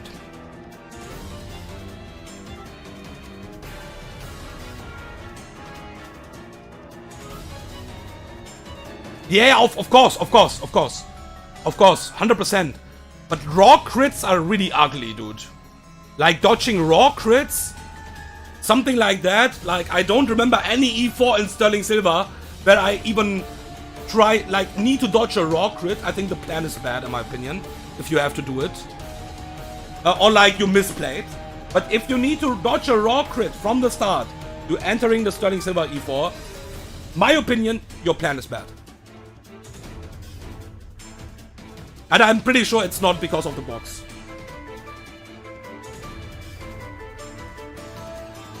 Like, obviously, we have always some fictions in some fights in Sterling Silver as well, like back-to-back crits. Machamp is always a thing. Bruno is the hardest fight. For one mythical reset run, you will probably risk some stuff. I think I'm pretty surprised about my last Sterling Silver victory, because that was, I think, super clean or a deathless victory. But that is also box dependent, right? But yeah, for a casual run in Sterling Silver, dodging raw crits in the Sterling Silver E4, your plan is bad in my opinion.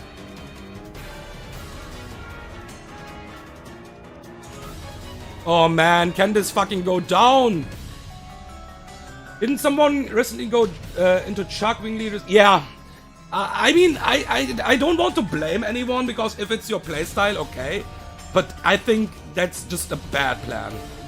And you cannot, in my opinion, you cannot blame that on the box slide. And also, what's up, AJ, man? I'm not sure you're seeing the stall here right now. But yeah, I think this is something casual, right? Yeah.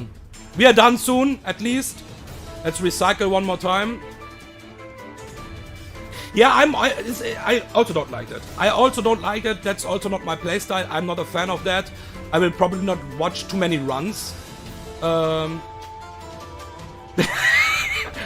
probably will be faster. Probably. Like, I'm not a fan of that shit as well. If it's your playstyle to, like, play risky, okay. But don't blame your box. That's not because of your box. I think we are fine now. We have Leperberry. We don't need the Leperberry exactly, but let's just do it. Yeah, now we are fine. Dude, can you stop hitting me now? Okay. That should be enough. Let's check out the HP. Zoom. Yes, this is enough for killing this with Mans now. So we can stop the music again. We can go with the in-game music again. And now we are switching to my Mans. Mans is safe, even against a crit. That fight went way better than I was expecting. Yeah, we will just kill this with Aerial Ace now. We need to have a move what always hits. That's why we have Aerial Ace. And this is Crobat, always phase 2 switch AI. And Crobat can always Hypnose on the switch in. So this is not that consistent. But I should be fine because my bro is full life. So we will always switch to Bro, because we don't need Bro anymore. This is not nice. Hitting the Hypnose would be better. This is bad. Don't flinch me back to back now. Okay.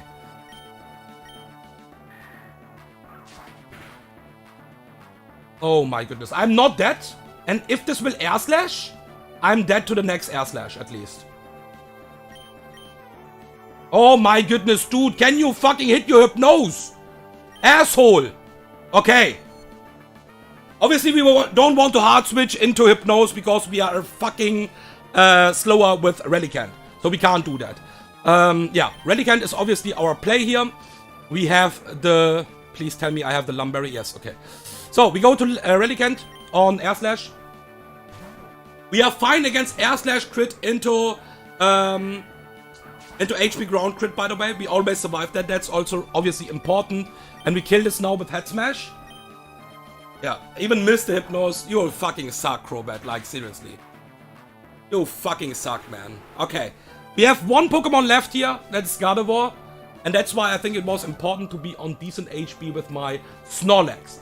So this is not riskless. Right now, at least. But we should be fine most of the time.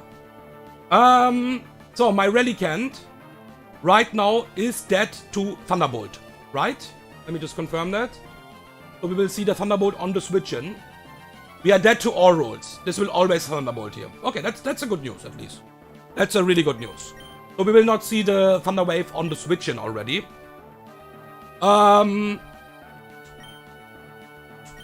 Yeah, and because of the other matchups, I couldn't use something else like... Yeah, there's the Thunderbolt. I have the Berry here. Like, not the Cherry Berry, the different... Okay.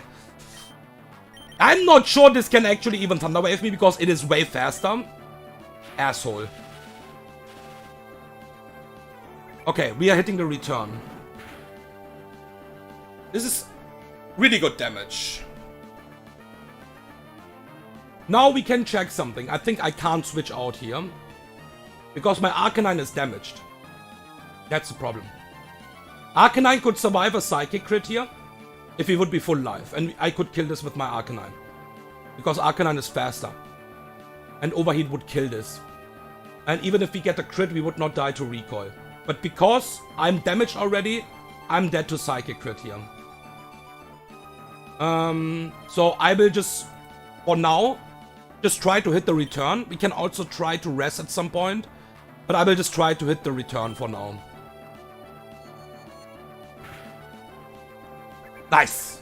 Amazing. Look at this, how we are taking the Psychic, dude. Snorlax. Holy shit. Okay. Oh god. Fucking 2 hours stall, man. And imagine, I didn't even stall the fucking Sydney fight. Only Sableye, basically. This monster? This is a run saver. This is 123. Yeah, this is round 120. Yeah, exactly. This, no, Mirage. Can you get even Mirage? Like, this is... I read something with Mirage. This is like nearly impossible to get that encounter, right? Because it is like dependent on something. It is dependent on something.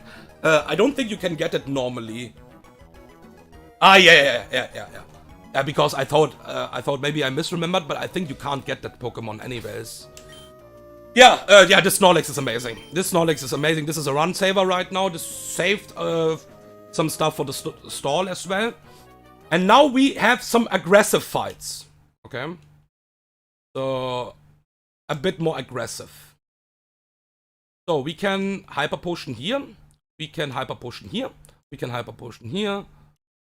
I need to wake you up soon, but that's okay. And I need to wake my Ludi up, by the way, now. So this is the first fight Ludi will come in.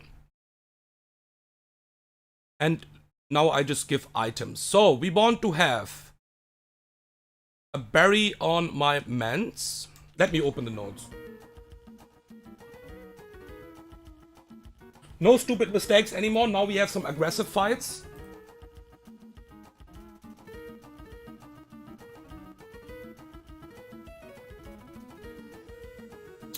Glacier. Okay. So, Arcanine is not doing much in this. Arcanine was not doing much until it will not do that much until Steven anyways. But this is the strongest Steven mon. Basically, what we have. Then we have Leperberry, White Herb, yeah, exactly. This is really important. Like, without White Herb, I'm just like getting wrecked. White Herb, even with minus speed, my Relicanth is actually matching the speed. Then we have Lumberry on Ludi. I think I already gave that. And I need to change one TM. Only one. Lumberry, yeah, I gave you that. I will just give that to Snorlax. That doesn't really matter that much. And Leperberry on my Slowbro. Okay, let's remove the status first of all. And there you go, okay. Now, we just... Arcanine was using only Heat Wave, I think. Yeah. Air Slash. Aerial Ace. Yeah, we don't need anything else anyways. And Head Smash. Slowbro Recycle. Slack Off. Flash. I will remove Thunder Wave anyways in a second and return. Whirlwind as well. Okay, so we want to have Safeguard here. I will explain the plan middle of the fight, of course. We will remove Thunder Wave now on Slowbro. And we want to have Safeguard here.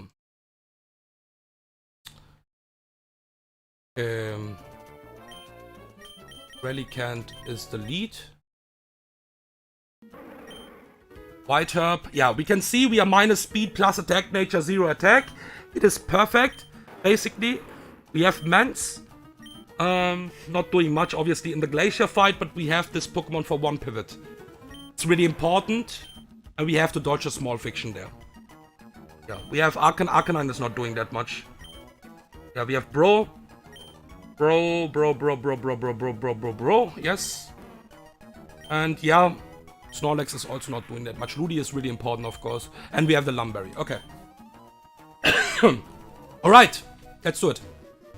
This fight is more aggressive for sure. We don't have a full stall here anywhere. We might need to stall a bit more than I want. But there is no full stall. Okay. Let me drink something. I'm really hungry actually. Holy shit. I should eat something before. I was like, okay, let's just do the E4 and I will eat after that. Like I said, but yeah, this is obviously EK E4. But that was a mistake. Okay. Alright, we are removing the Intimidate with the White Herb, and that is obviously really important. And Head Smash will send this Glalie straight up away. Klabushki. Regice. And Regice dies as well here. We are exactly hitting the range without, like, we don't need to hit the range here. Thankfully, it's always killing. That's why plus attack, even 0 attack, nature matters a lot. We are only 0 attack, but the plus attack makes it possible. And now we are betting Dugong here. Okay, so the key against this Dugong is that we want to flash this. And we want to have the Safeguard up while we switch out. Because we will not full stall this, but we will switch to Ludi. And with the Safeguard, I can save my Lumberry for a Pokemon later on. So yeah, we are switching now to Bro.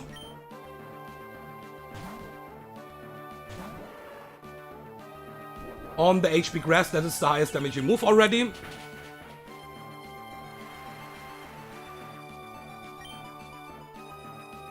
Yeah, we slack off. Need to be a bit careful. We will hope that this will just go for high crit AI Drill Run at some point. Because this is doing a ton of damage like we can see. Yeah, but we don't need to, thankfully, pray about Ice Beam Freeze anymore, because we will do a different play here. There's a Drill Run. This is really good because this gives me one turn to use a Flash for free. And please hit your Flash. This is really good. This is really fucking good for us. Nice! This is one Flash. Are we dead to HP Grass double move here right now? Give me 1 second. Because HP Grass max roll is doing actually a ton of damage. So let's just check it out that we are not dying here. HP Grass max roll is 136. And with that, if you're getting 2 max rolls, we are never dead. So we can actually use 1 more flash here. Nice miss. Oh, we are missed. Oh my goodness. This is really good. This is really fucking good. Okay. Oh. Nice. Dude, this is so good. Okay, alright. I think we are fine with the accuracy right now. We need safeguard here. This is really good. We are safeguarding here and we will now use Slack Off. And we have the Leper Berry still. And that's why we can now just Slack Off. Amazing. With that we can just straight up switch. Because we still have the Leper Berry. We need 8 Slack Offs later on. We can straight up switch. And bro needs to be full life before we switch. Now the safeguard is up. We can't get freezed anymore. Okay? It is also flashed. And we can save our Lumberry for later on. So we will hard switch to Ludi now on this matchup. We have the Leper Berry. Yeah, we have the Leper Berry. Okay. So, we are switching into HP Grass or Drill Run. We don't care that much about that. It is even going for Drill Run. High crit AI. Good freaking night. And the safeguard is up still. What is really important. So we just Giga Drain here. We don't even fake out because we don't want to waste turns of safeguard here. Do a decent amount of chip damage. Ice Beam miss even. That's why flash value is really nice. Giga Drain kill. This is Lapras. Even my Ludi is really good. Like Ludi stats matters a lot here in this E4. We need to dodge back-to-back crit here. And there's one small thing we will do here. We will do Magical Leaf into Giga Drain. Because this will always 3-shot. Now, Safeguard is gone. We can get freezed here. But at least we didn't lost the Lumberry already against that against that Dugong, okay? We need to beat this now with my Ludi. This is really important. And let me just confirm that. Yeah, Magical Leaf into double Giga Drain always crits. And why we are doing that like that? Because that means we will get more recovery. Okay, Magical Leaf is doing less damage. And Giga Drain will recover more. Because this is always a 3-shot anyways. So we Magical Leaf, turn 1. Don't crit. Don't you fucking dare. And if it's possible, don't freeze me as well. Okay, no freeze. No crit. Amazing. We will Giga Drain. This will give us enough HP that we should never be dead to a crit now. Can we dodge this freeze? Amazing! Yes! Okay! Giga Drain for the kill. This is really good HP from Ludi right now. This is really fucking good HP from Ludi. This is a really healthy Ludi right now. Okay, now the small risk we have to take, basically, because we can never switch. We don't have a ghost Pokemon, right? So we cannot like stall the water spots and just like, okay, what now? This will boom at some point. The small risk what we have right now is straight up turn 1 boom full life into crit. Because we will always switch to Mance here now. And if Mance dies, it's over. Okay? We have to take this risk because we cannot switch into Hyper Voice to my bro. It's impossible. Okay? We have to take the small risk here. Probably 5% into 1 into 16. If this happens, I wipe. But I have to take this risk. Because we are never betting anything else outside of Hyper Voice here. Because obviously Water Spot is 4-time resisted. So this will Hyper Voice here. This can Amnesia, I think. And if this is boom turn 1. Crit. We just wipe. Come on. Come on, come on, come on, come on. Yes! Yes! Okay! Alright! Whew! Okay, this can Amnesia on the switch in again, by the way. This is also Intimidated, what is really important, that my Slowbro will always survive now. And this is always Water Spot or Amnesia on the switch in. So let's go to Bro. Are you going for the amnesia again? Okay. I got you. It's fine, dude. It's fine. You think you are good? Okay, we will flash. And there's the first water sport. We can count that. It doesn't really matter. We don't need to count that. At this point, it will always see a kill on my bro. So it will not boom. Okay? And we are faster. So there's a Leperberry. Oh, shit. Oh, I think that this was a mistake. Yeah, I shouldn't use flash. Okay, let's hope we are fine. Let's hope we are fine. Okay, I think that was a mistake to use flash and waste the Leperberry. Because we could be 1 PP down now for... Yeah, that is bad.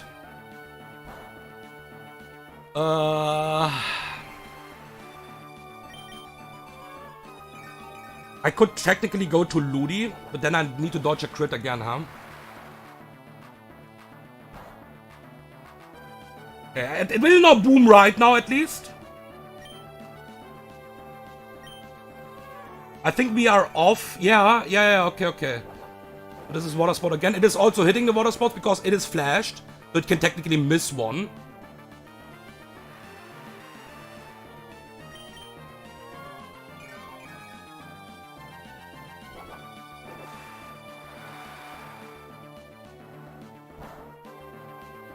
Okay. This will still use water spout now here. Yeah, we are missing one slack off here right now because I used the fucking Leperberry because I'm stupid. There's a miss. Okay. Alright. We can recycle the Leperberry. Oh my goodness. Good. I could still go to Ludi. This can boom here right now, by the way, but that's okay. That's why the Intimidate is really important, because if this will boom here now, this can even miss, by the way.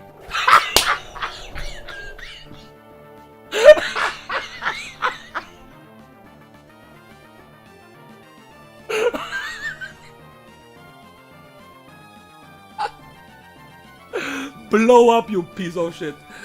Yeah, slow roll the ghost one, by the way, guys. Yeah, that was really bad, by the way. That Leperberry there could cost us, for sure. Okay, so this could be Yawn on the switch in, and that's why it's really good that we have the Lumberry, okay? This is EQ or Yawn now. And we still have the Lumberry, right? I didn't, yeah, I think I didn't miss that. Obviously, yeah, we will never die to crit here right now on EQ. So this will never AP or something like that. And, yeah, this is GG. This is GG. The AI is missing everything! What the fuck? We fake out because Giga Drain straight up is not enough. So we need to fake out here. Giga Drain is 98% minimum damage. Nice crit, by the way. And we kill this with Giga Drain. That is the first Ludi I could bring to the E4 actually in EK.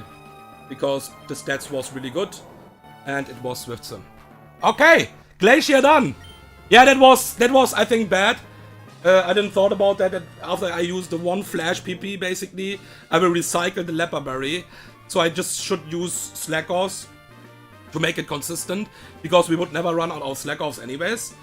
Yeah, never punished. I think it would use water spout again. I can go to Ludi, fake out into Giga Drain if we miss the range. Then it needs to crit the self-destruct still. Yeah. Would be the risk then, because that was a misplay for sure. But yeah, never punished, I guess.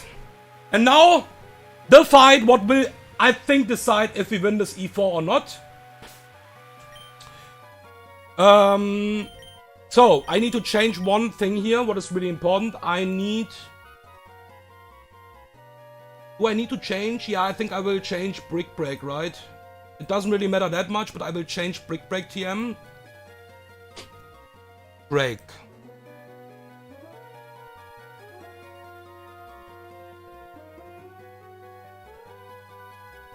Yeah.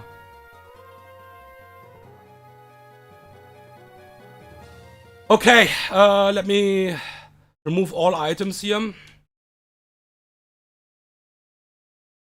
Okay, so small spoiler. Technically, we have 2 sacks here. I would like to save the 1 sack. That would only happen if we are super unlucky, by the way. And even then we can wipe. It's technically possible. But I would like to save Snorlax in this fight. Because Snorlax is decent in the Steven fight. Relicanth will always die in this fight. And yeah, because I don't have Dusclops, I need my mons for this last fight. That's really important. So, we will give a berry here. We will give a berry here. We'll give a berry here. We will also don't give a leper berry here. And this is pretty classic. We will just give a berry to everyone. And my mans is Shellbell. So,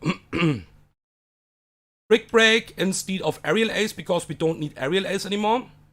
Don't misclick. There's the Aerial Ace. Now, heal up everything. Hyper Potion. Hyper Potion. Okay. I don't need PP on this Pokemon anyways, but let's just use it. I didn't use Mans in the last fight, so PP should be up. We only need Slack Off basically for this fight.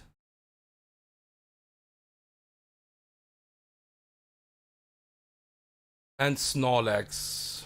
Slack Off is really important, and yeah, I will Ether the Fake Out and Giga Drain. Okay.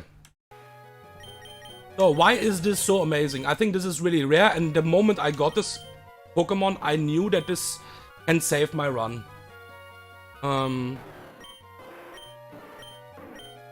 Okay. Let's check out the moveset that everything is PP upped.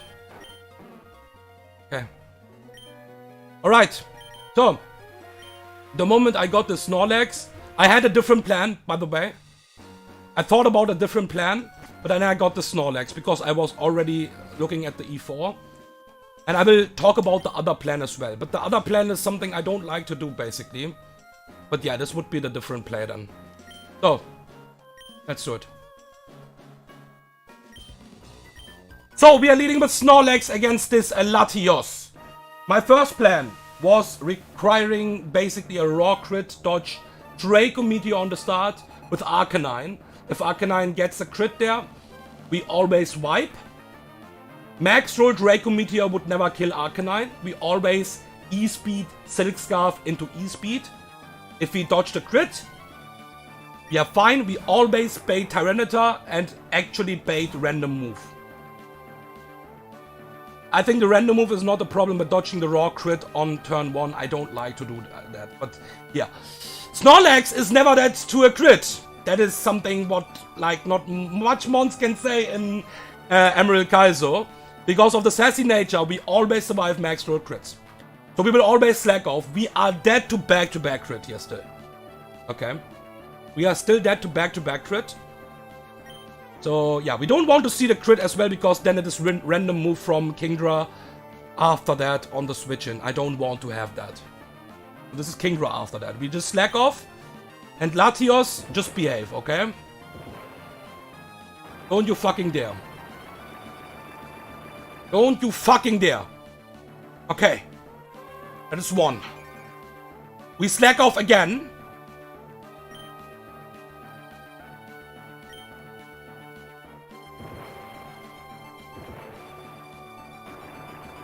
And on the next turn, please dodge the crit.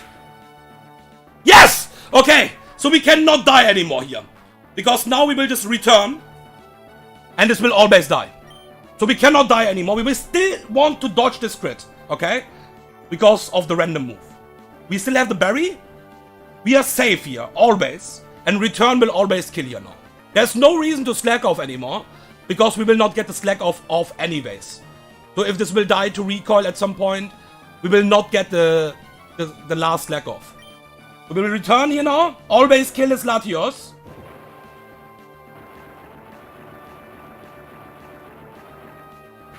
Don't crit. Nice! Yes! Okay! Alright, with that, this is Kingdra. And this is consistent HP fighting on my bro switching. Alright. Snorlax being kinda healthy could help in the Tyranitar matchup. Because I can technically still sack that. I don't want to have that, but I can technically do it. We probably need to dodge a crit against the Mewtwo then. With a Pokemon. Okay. So we go to bro here.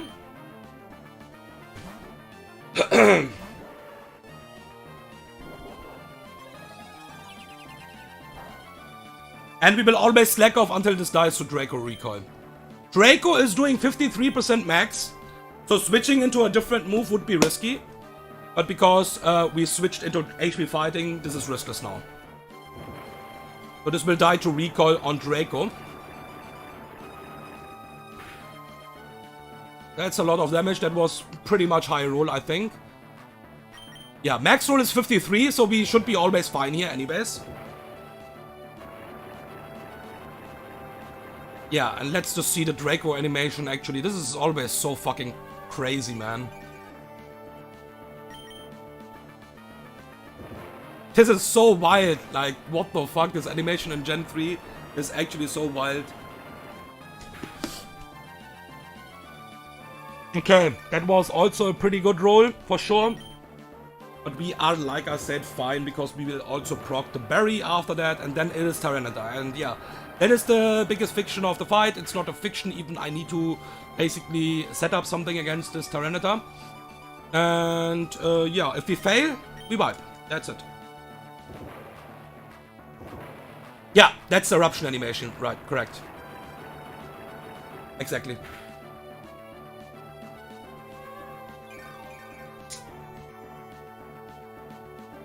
Okay. We will not get the slack off anyways. But it's fine. We just still press slack off. That's Gen 3. We will basically get flinch because the turn ends. Straight up. So this is like a flinch basically. And yeah, we will not get the slack off. So this is Tyranitar. Jojo! I hate you! My personal demon. Okay, so what we have to do here right now, we need to stall all 8 APs. We will sack Relicanth on the switch-ins, and after that we will try to set up the rages. This can AP boost meanwhile, this will Dragon Dance meanwhile, this is for sure not riskless. But that's the only way we can beat this E4. Because we don't have Dusclops, and without this setup I cannot beat Latias. So I have to do it. So this is HP Bug or Dragon Dance. I need to open the card. This is really important. I need to put the Dragon Dances in as well. So we go to Mans. This is never AP, right? No, this is never AP at this point. Okay. Intimidate number 1. There's the HP Bug. It's really good that this is HP Bug on the switch-in. Because then it is not a Dragon Dance, or at least. This will Dragon Dance most likely now. It would be nice to see the AP straight up. Would be really nice. Okay. I will count really carefully so I'm not paying attention to chat right now. Because I also need to manage the minus and plus in the calc. Because I need to see when Relicanth will bait AP as well. So, we will go to Relicanth always here. Hoping for AP already. That's really good. AP number 1. Don't boost. Okay, really good. This is Intimidate number 2. This is always consistent EQ or Dragon Dance. Let's see if this is Dragon Dance or EQ. There's a Dragon Dance, so this is on -1 only. And on +1 speed. Okay. Relicanth again. Come on, AP please. I want to see the APs here, ASAP. There's a Dragon Dance, okay. So this is on +2 speed and on 0 attack. EQ or Dragon Dance again.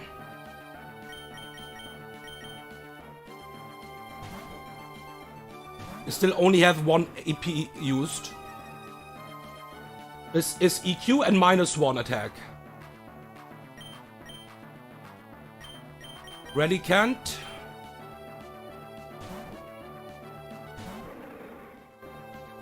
AP number 2. Don't boost. Okay. Amazing. Alright. We need to just make sure that we are not baiting AP with Relicanth. We'll always tag this straight up, if this will be the case. AP number 2, okay. This is Intimidate -2 or Dragon Dance, let's see. Okay, so this is still -1 and +3 speed. We go to my Relicanth again. We have the Berry as well. If this crits, I think this straight up kills me now. But that's okay. Come on, AP, please. There's AP number 3. No boost, no crit. Amazing. Okay, we are dodging the fictions here right now. EQ or Dragon Dance again. This was AP number 3. What we are seeing here?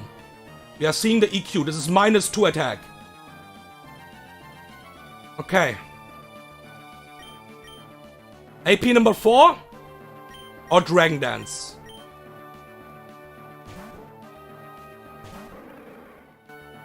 AP number 4. No crit. Amazing. We will not bait AP at this point.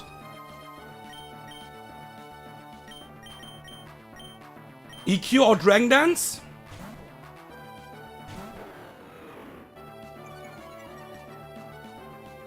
EQ, this is really fucking good.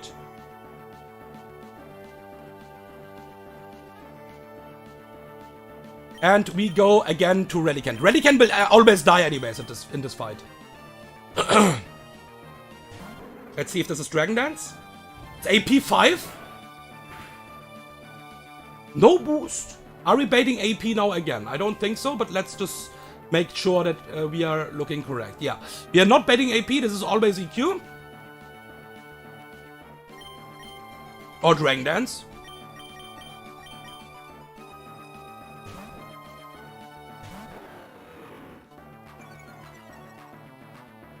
Nice. This is Intimidate number 4. It's -4 right now. We go again to Relicanth. Come on, AP number 6. I just want to see the APs away. AP number 6. There's a crit. Completely fine.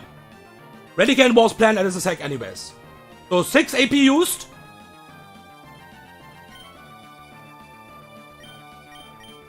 And we go to Mance and Intimidate us again. -5.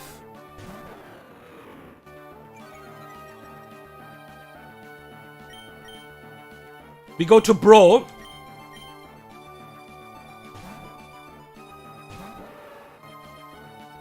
AP number 7. No boost. We slack off. Hidden power. Yeah, that's completely fine. We slack off. Get HP back. We go to Mance.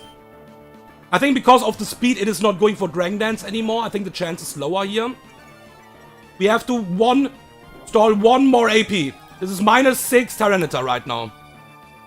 1 more AP. That's the last AP. It is looking really good. There's the last AP. Even if this boots, it's completely fine. Okay, no boost. Holy shit, man. Holy shit, okay. No, I mean the Relicanth crit, at some point it needs to crit. Like, that is completely fine. So this is out of AP right now. And now, let me make sure that I'm correct with that. I need to be on +4 attack with Mance. So we will rage until we are on +4, because we will get an Intimidate from Mance. And because of the Intimidate, just confirm that I'm not talking bullshit here right now. +3, yeah, +3 still kills Mance. +3 still kills E-Knight. +3 kills Latios. And yeah, obviously we will kill this. So we need to be on +4, okay? We don't worry anymore about this fucking Tyranitar. Even if this AP bug crits at some point, what can happen? We will rage. This will also take a while because we are slower. And from now on, we will get rage, basically. And we are holding the Shell Bell in case of crits because we don't want to be in E-speed range against the D-Knight. So we will rage again. This should be +1 now. Yeah, +1. Oh, don't crit with rage, dude. Okay, rage again. This is +2.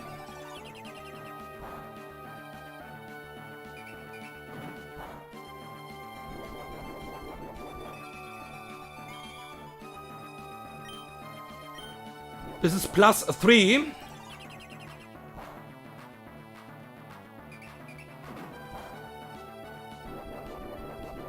And that is the last one we need. +4. I think I can even go for one more, just for safety. I will go for one more for safety. Because we are not in danger here against HP bug crit. Like, that is doing jack shit. Yeah, we will do one more. Just for safety. I'm pretty sure this is enough already, but just for the safety. Okay. We Gucci. We should be on +5 now. So we will destroy this Tyranitar with Brick Break. And that should be a man sweep now from here.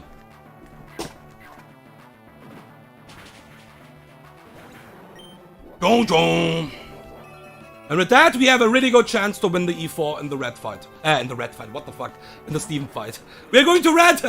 And yeah, we're getting the Intimidator, that's why it's important to be on +4. We are even on +5. We outspeed this and kill it with Air Slash.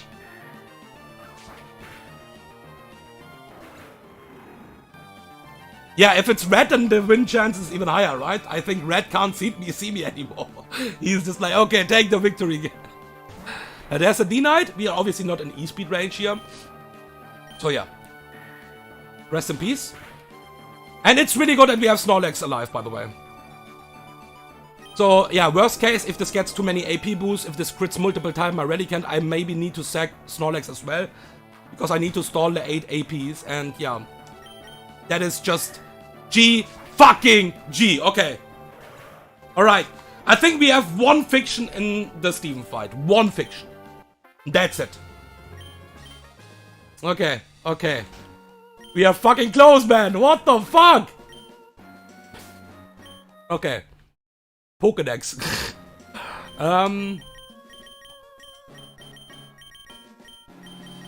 Ludi. Rest in peace, my Relicanth. And now, just to make sure, let's open the dogs. The plan is pretty straightforward. But yeah, still.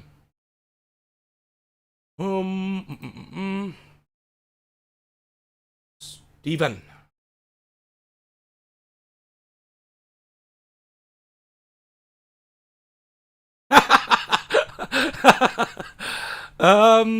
Okay, so, Barry. Thank you very much, Mans. He was carrying the game anyways, the entire run. Yeah. You did something, obviously, here, what is really hype. Charcoal on Arcanine. Max Potion. Silk Scarf on Snow... Wow, Hyper Potion is not even enough. Silk Scarf on my Snorlax. Now, Hyper Potion... Slowbro. And let's just get some slack offs back. Okay. And now we want to have the Miracle Seed. Where is my fucking Miracle Seed? There is my Miracle Seed on Ludi. Yeah, and 1 TM is obviously really important. And that is Surf. Surf. Or any move here, basically. We'll remove Safeguard. Okay. My food is waiting! We don't need Mans as well in this fight. Mans is a good backup now, so that's also a good thing. Mans would be faster than Jirachi and stuff like that, but yeah, Mans did this job actually, so yeah, we don't need that anymore. And with that team, we should be able to beat the Steven fight if we dodge the one fiction. Okay. Are you ready, boys?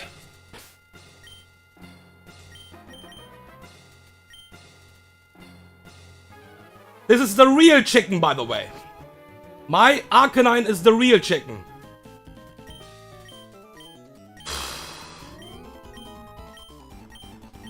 Alright. Attempt 1. Swampert Run. Straight up into Steven fight. Alright. We always kill this Metagross with a charcoal boosted Heat Wave. So we don't even need to get the recoil here. Charcoal boosted Heat Wave always kills this. Plus special attack, max special attack. Good freaking night. So no recoil is really nice, of course. This is always Stami and always exactly Hydro Pump. This is the fiction of the fight. We'll go to Ludi. We need to beat this with Ludi. And if Ludi dies in this matchup, I can still kill this with E-Speed. But I don't want to see that, because my Arcanine will bait something what I don't want to see. So we will not even fake out, because we want to get as much recovery. Straight up Giga Drain. Don't special defense drop crit. Come on. Yes! Okay! Alright! I think we are fine against crit. We should not bait AP. Come on, come on, come on. Hold, buddy. There is a crit. Special defense drop. Thankfully dodged that on the first time. Let's hope I'm not baiting AP here right now. But obviously I'm not sure. So, this is looking AP range for sure. I think we can still steer that out, kinda-ish. Yeah, this is AP range. This is exactly AP range. We cannot hard switch. We will always tag this.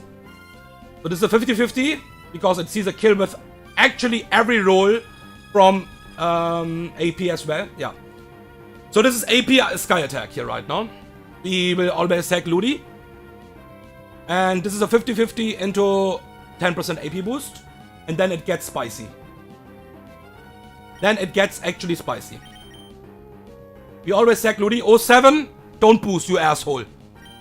Oh my goodness, don't you fucking dare. Oh my freaking goodness, dude! Alright, it is not over! Okay, okay. It is not over!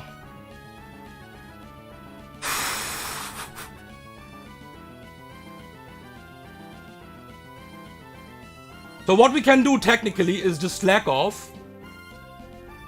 But I think that doesn't bring anything. That AP boost is threatening, for sure. How much damage is my Surf doing now? That is not nice. AP boost, +1, +1, +1, +1.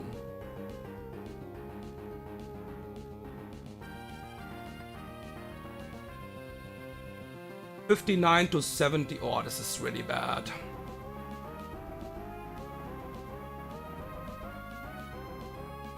This is really bad. Okay, let's think about our odds here right now. I could go to Mans and sack Mans now, but I'm baiting AP again, by the way. The problem is Bro is dead to 2 Sky Attacks right now, so switching hard into Bro is just a loose con.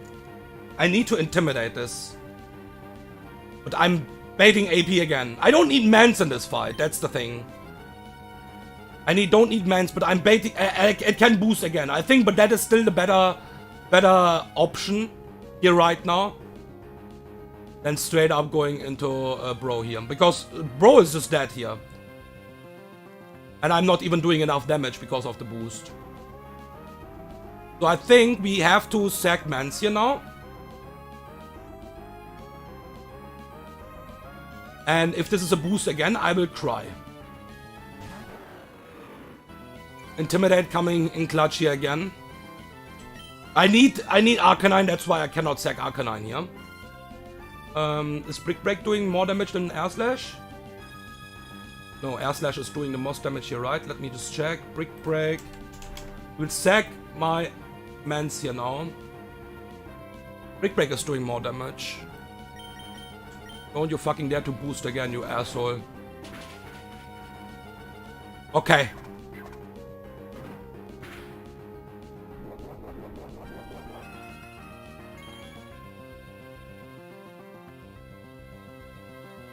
Yeah, we still need to dodge a boost here, but I think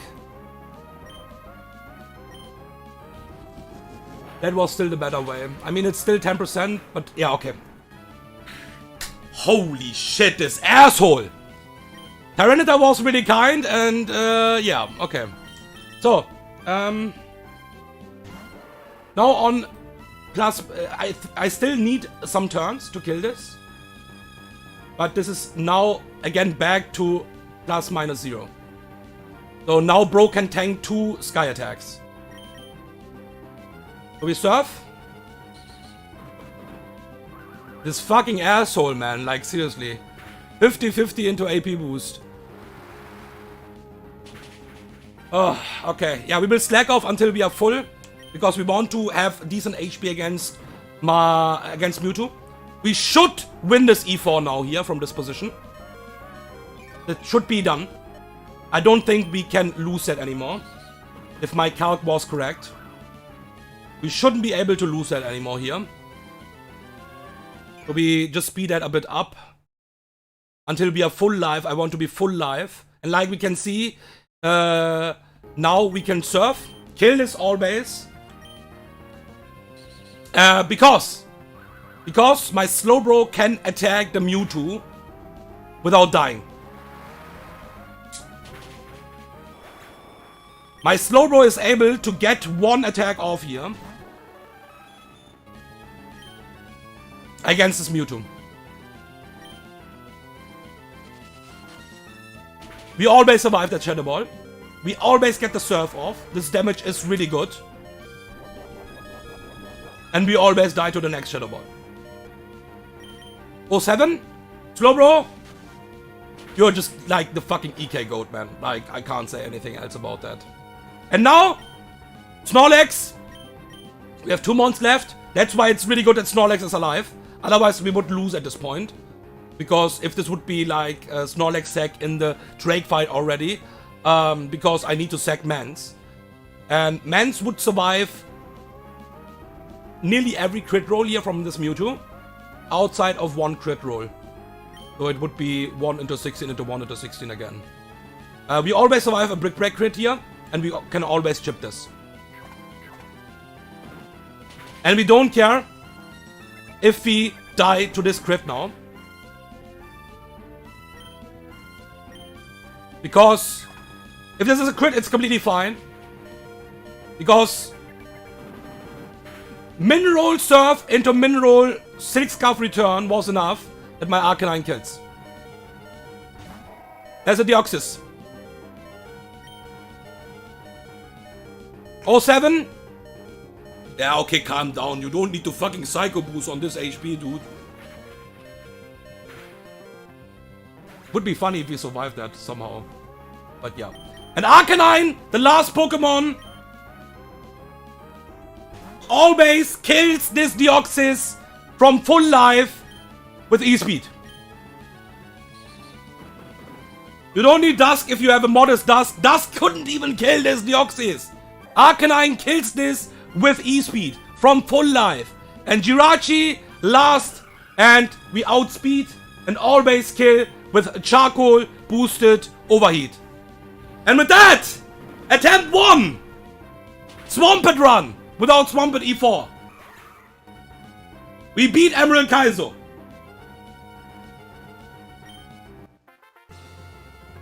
Holy shit! This fucking Aero scared me, man. What the fuck? And I think it was still the best decision, probably. Bro couldn't clutch that up, sadly. Because Bro would be in fucking danger. And it outspeeds everything in my team.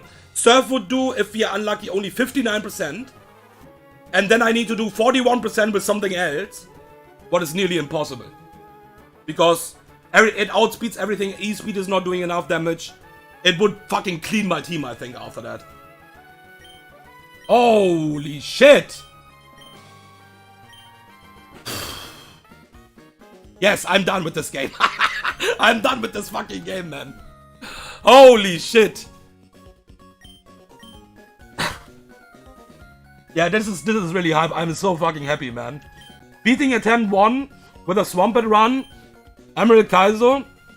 That back to Sterling Silver. I will play Run and Bun.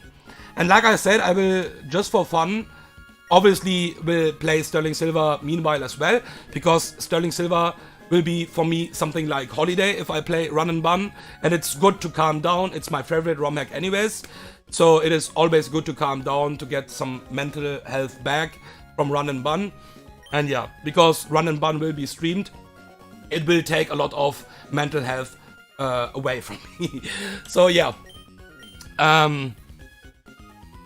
Oh god.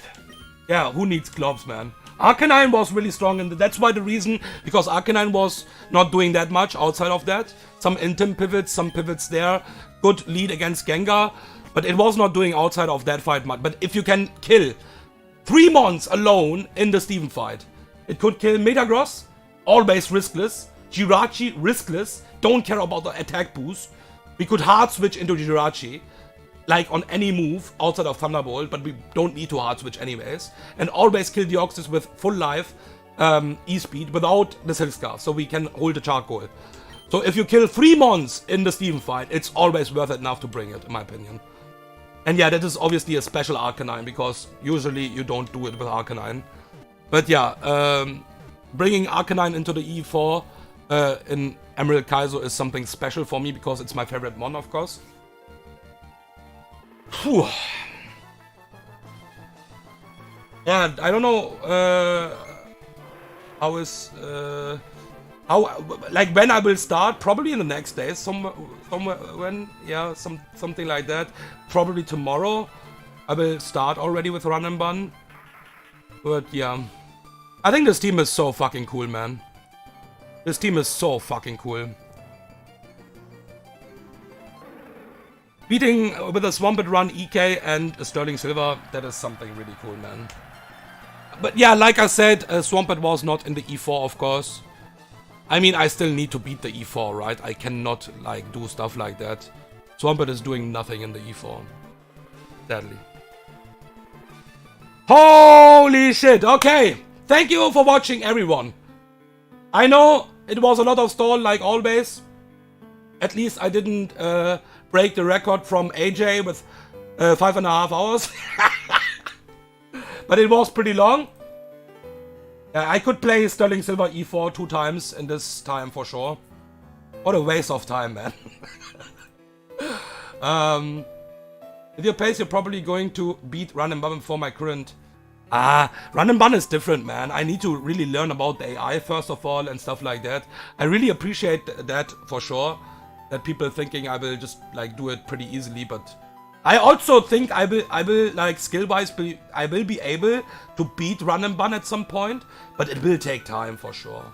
I don't think I will like pull any early attempts where I will just like rush into the late game. I don't think so. I'm half a weight throw Pope.